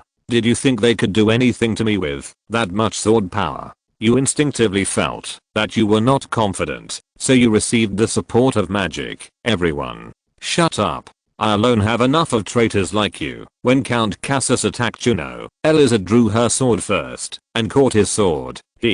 Count Cashew, your battle with me isn't over yet, is it? Ike. How dare you, traitorous bitch. Count Cashew's sword was swung at Eliza violently, but Eliza calmly accepted his sword and dealt with him with much more ease than before. I was embarrassed earlier because I didn't know how much of my skills I was hiding. But if this is my limit, I can overcome it. As Eliza analyzed Count Cashew's sword little by little, she absorbed his sword and experience, and even in this situation, she became stronger little by little. On the other hand, Count Cass's sword became faster and more explosive, but his sword was losing more and more of its composure, so Juno was convinced that this was Eliza's victory, and was on guard to prevent any distractions from interfering with the fight between the two. Requested the knights of the Prince army to stop fighting for a while. Then, since they felt that their power and skills were not equal, they began to calmly watch the situation, thinking that this fight would be decided by a fight between the masters. Meanwhile, on the other side, a conversation was taking place between the former couple, but there was so much eerie life going on between them that it was hard to think of them as a couple in the past. Anyway, Jennifer, what on earth did you do to make him so young? He's not even worthy of his age. TSK. Jennifer grunted, the greatest genius in the history of the Imperial Magic Tower, developed a secret magic called Life Drain. After enjoying intense sex with a selection of handsome boys, she drained their mana to the source. Still, those children also. I'm sure you'll like it, because I've given you the ultimate pleasure with my soft cock that has just become an adult, and it will remain the source of youth within me forever. Such a crazy bitch. If possible, I want to somehow go back to the past and cut off this relationship. Ho. Why? Are you jealous? Seeing your wife's younger appearance reminds me of my pussy, which I gave you as a souvenir when we were newlyweds, and makes you want to divorce me? It's a shame, but that won't work. I'm not interested in an old body like yours. Brit, this bitch who is a lewd whore. Lichtenauer was furious and started swearing, but Jennifer didn't even listen to her ex-husband's insults, and instead looked around the battlefield and focused on Yes, I should be at least as good as that third prince. I will kill you and that bitch named Eliza here and make that third prince my sex slave. And after finding out how to block my compressed fireball, I will use that powerful body. I will extract the mana from the source and absorb it. Then my body will be able to remain young forever. A lewd whore like you dare target my disciples? Today you will have your throat cut by my sword. Despite the bloody sight of Leech Tenor pulling out his sword and pulling out blades, Jennifer smiled leisurely. Giggle, giggle, what have you? How dare you slit this Jennifer's head? Not in the past, now, nor in the future. You will never be my match. Leech Tenor gritted his teeth at her words. I'm upset, but what that bitch said is true. I've never won a one-on-one match in the past. But now that I've gotten stronger, after sparring with Juno and Eliza, I might be able to win. Juno and Eliza were not the only ones who became stronger after sparring with their students. Not long ago, Lich Tenor broke through a wall that he had been unable to break through for a long time, and his body and mana whole became stronger. So Lich Tenor was confident this time. Lich Tenor fired a huge sword energy right in front of Jennifer. However, Jennifer easily avoided his attacks with extreme flying magic and showed off the skill of blocking all the detailed sword moves fired in succession with barrier magic. This is crazy. A barrier that absorbs sword energy. In the past, I definitely just avoided it. Haha, what? Is it because he's an old horse? So sword fighting isn't a big deal. If this is the end, it would be possible to attack while defending. What? Stand? No way. Giggles. What do you think of this body? Jennifer grunted. The greatest genius wizard is capable of double chanting. As if to prove what she said, Jennifer started creating fireballs from his hands even with his barrier open. And the fireball grew larger and then decreased in size again and again, emitting more and more powerful light. And Leech Tenor, looking at it, had to grit his teeth. A double chant that I only heard about in legends. Is that also compression magic in that state? I'm the legend, right? So I'll be beaten gently. Still, it was too much for her to keep compressing in her double chanting state. So Jennifer fired the fireball that had compressed the 4 times at Leech Tenor. HMPH. Even so, magic cannot match the sword speed of master level knight. Leech Tenor cut down the fireball flying at him at high speed, caught the blast with his back, and used the shock to rush towards Jennifer at high speed. Even that great barrier won't be able to stop it this time. The destructive power of sending out sword energy and cutting directly with the sword was different, and seeing Jennifer's expression turn into confusion. Lich Tenor was confident of victory and finally, his sword broke through the barrier and decapitated Jennifer. But it feels like I'm being cut. It's weird. I worked hard, but I didn't pass. What Lich Tenor cut down was an illusion created by Jennifer, and she came up behind Lich Tenor and activated her lightning magic. Pants are tight, feeling a huge electric shock penetrate his body. A huge pain came from his back, but Lich Tenor desperately swallowed his screams. Hurt. Oh my, I'm holding back my screams even in this situation. Are you saying you don't want to show me weak to my ex-wife? Still, I have to faint for a while. And then you can just stand up and quietly watch me fuck that third prince. Still, as my ex-wife, in front of me, I'll let you jerk off, so don't worry too much. Hearing Lich Tenor scream, fired a punch, but Jennifer blocked it with ease. Why is our third prince in such a hurry? Like a virgin who heard that he will have 6, he rushes in recklessly. Are you so curious about the taste of this sister's pussy? If you wait a moment, this sister will teach you how to have pleasant sex, so just wait a moment. Jennifer cast a binding spell on who was running towards her, and tied his feet. This kind of magic. What? Tried to hit her with his fist to destroy the binding magic that bound her feet, but Jennifer's magic did not break. If you want to destroy my magic, you'll have to use some strength. But if you do that, your ankles will be broken too, right? So just wait patiently. As defeat deepened in front of the overwhelming power of the great wizard, Yuno's mind became confused. What the hell? If this continues, the teacher will die. But it seems difficult for Eliza to defeat that Count Cashew in a very short period of time. Kaya. In the end, Lich Tenor, unable to withstand the pain, began to scream, and tried to hit his foot with his fist full of energy, praying that his foot would survive. But at that moment, what are you doing? Are you out of your mind? Oppa. Why are you trying to harm yourself? Are you trying to lose to that lady? Master, your body is not only yours. In times of crisis, Please call up pussy-made mother and daughter. The war began to fluctuate again due to the 4 women who appeared on the battlefield. Isabella wizard costume ILLUSTRATION*ISABELLA wizard costume illustration under boob ver chapter 126. The decisive battle that determines the fate of the empire.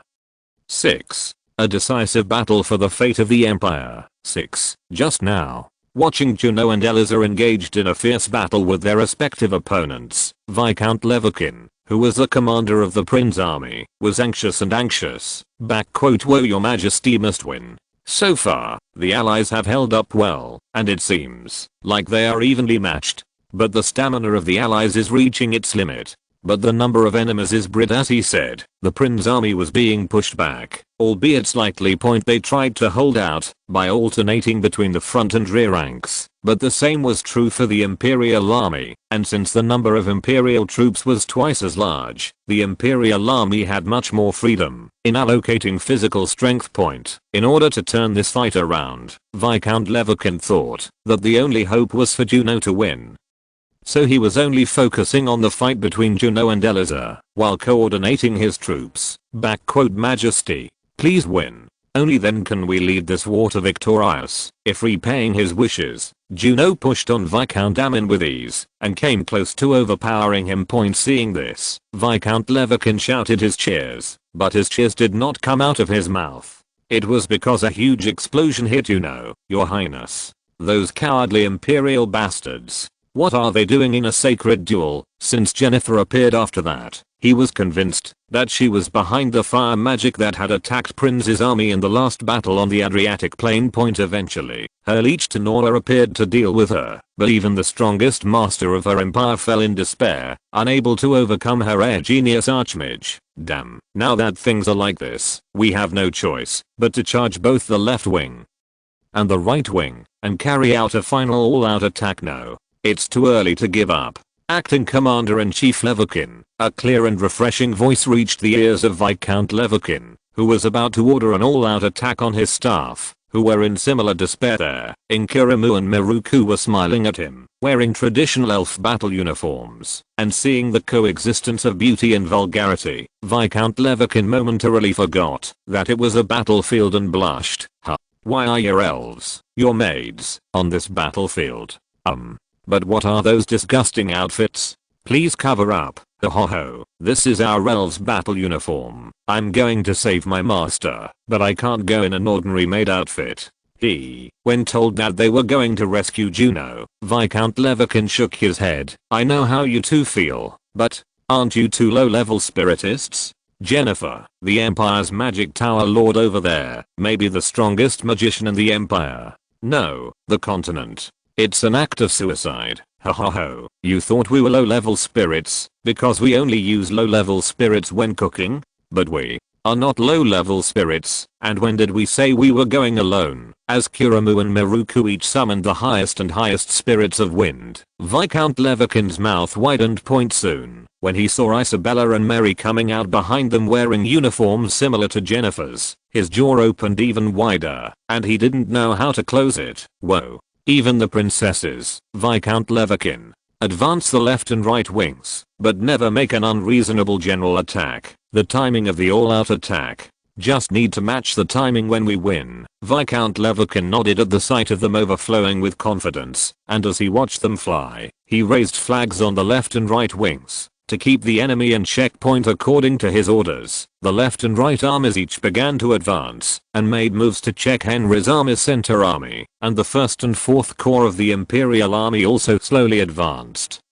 And the battlefield gradually fell into chaos, while Mary intervened with her spirit to break the binding spell on Juno. Isabella approached Jennifer. Ho master. It's been a while, but it doesn't look good to see her abusing her ex-husband like that. It's really the lady who is in charge. As soon as Isabella saw Jennifer, she lashed out with harsh words and simply dispelled her lightning magic that had been pouring down on Lich Tenora. When the lightning magic that caused extreme pain was released, Lich Tenora fell to the floor and lost consciousness, so Kirimu and Miruku brought him to the spirit and began to shower him with treatment. However, Jennifer did not even look at Lich Tenora and just glared at Isabella, and Isabella also glared at Jennifer with an intense gaze. Oh my, you treat me like a teacher, even though I've only taught you for half a year? I'm so touched. But don't you look down on a teacher you should respect like that? And where did you learn this habit of cutting off the teacher's magic? The teacher's magic seemed so poor that it was naturally dispelled. I don't know how someone who can be dispelled just by touching it with magic is called an archmage, really? Then, shall we take a test of our students' skills? They were quite capable when they were 12, so let's test how much they have grown. Right, when Jennifer snapped her fingers and sent a wave of her magic flying towards Isabella, she also created a wave of her magic and easily cancelled it out. Huh? Is this a test? Then it's too easy. Isabella, who was lightly attacked by Jennifer, barely escaped the fireball created behind her and let out a scream. I've improved quite a bit, but I really don't have much practical experience. I can say that my experience dealing with wizards is very poor. Jennifer, who created an opening by surprising Isabella, created several of her clones and attacked Isabella by firing her fireballs with her multicasting. Isabella created a barrier to attack Jennifer, who attacked her with detailed manipulation from her alter ego to the shape of her fireball and devised a way to counterattack. Backquote, if I keep blocking like this, I have no choice but to lose. I have to figure out a way. Okay, Isabella seemed to remember something and cast a flight spell on her body, soaring into the sky. The only thing that came to mind was evading into the sky. That's really far, disciple. It would be close to impossible to evade my attack in the sky. Hen. Take this and say something like that. As soon as Jennifer and her clones, who had followed her to the cloud level, reached the level, Isabella generated an electrical discharge in the cloud between them, forming a strong lightning bolt point. All of Jennifer's alter egos were destroyed by the powerful attack magic that Isabella, who still had modern knowledge, conjured up on the spot point. Jennifer's body was continuously deploying a barrier, so she was able to block Isabella's lightning to some extent, but since it was an unexpectedly strong attack, her barrier seemed to have been broken through, leaving her looking quite damaged.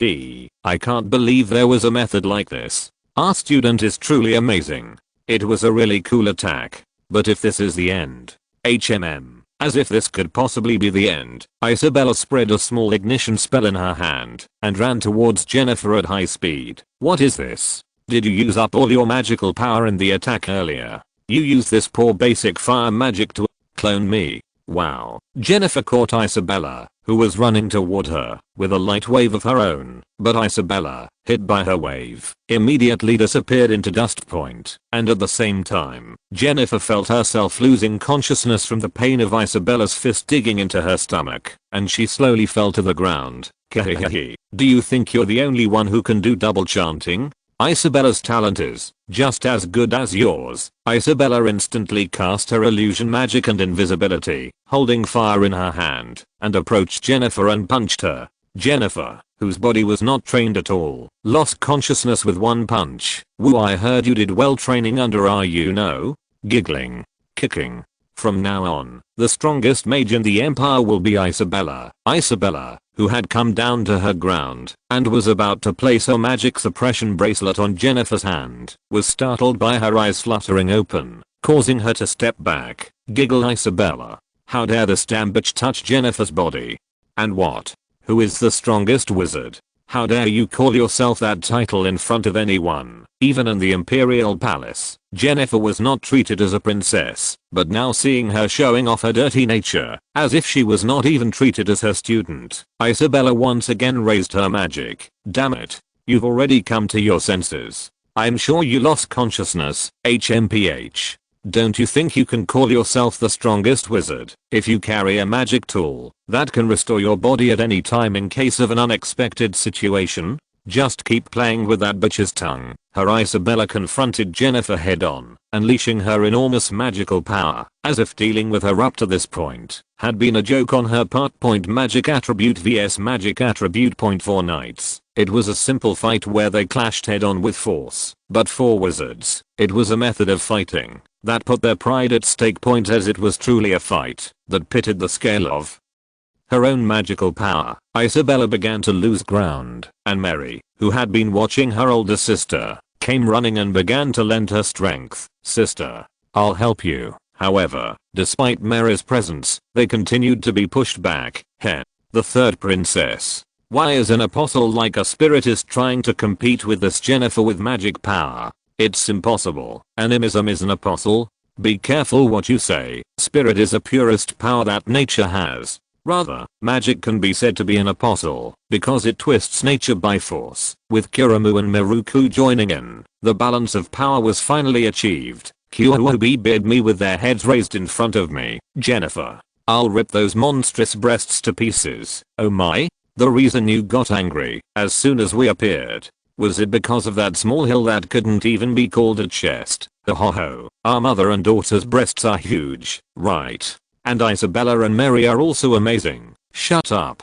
Breasts like that are just a hindrance to training. I'm not jealous at all. Jennifer became even more angry at the 4 women who mocked her small breasts. Ho ho ho. Master, you created the magic to make me younger, but you couldn't make my breasts bigger? Oh my god. Pitiful giggle. Cease. Don't say too much. If you don't, your small breasts might become completely flat. I will definitely rip off your bitches' breasts. After cutting them off completely, I will put them in the prisoners' cages and spin them around until their pussies turn into rags. Ugh. Jennifer, who was completely distracted by the 4 women mocking her in a magical battle, did not notice Yuno approaching behind her with the binding magic lifted, and was completely distracted by the blade of Yuno's hand digging into the back of her head. It HAPPENED asterisk MARI spiritualist battle outfit ILLUSTRATION asterisk MARI spiritualist battle outfit illustration there to end of this chapter.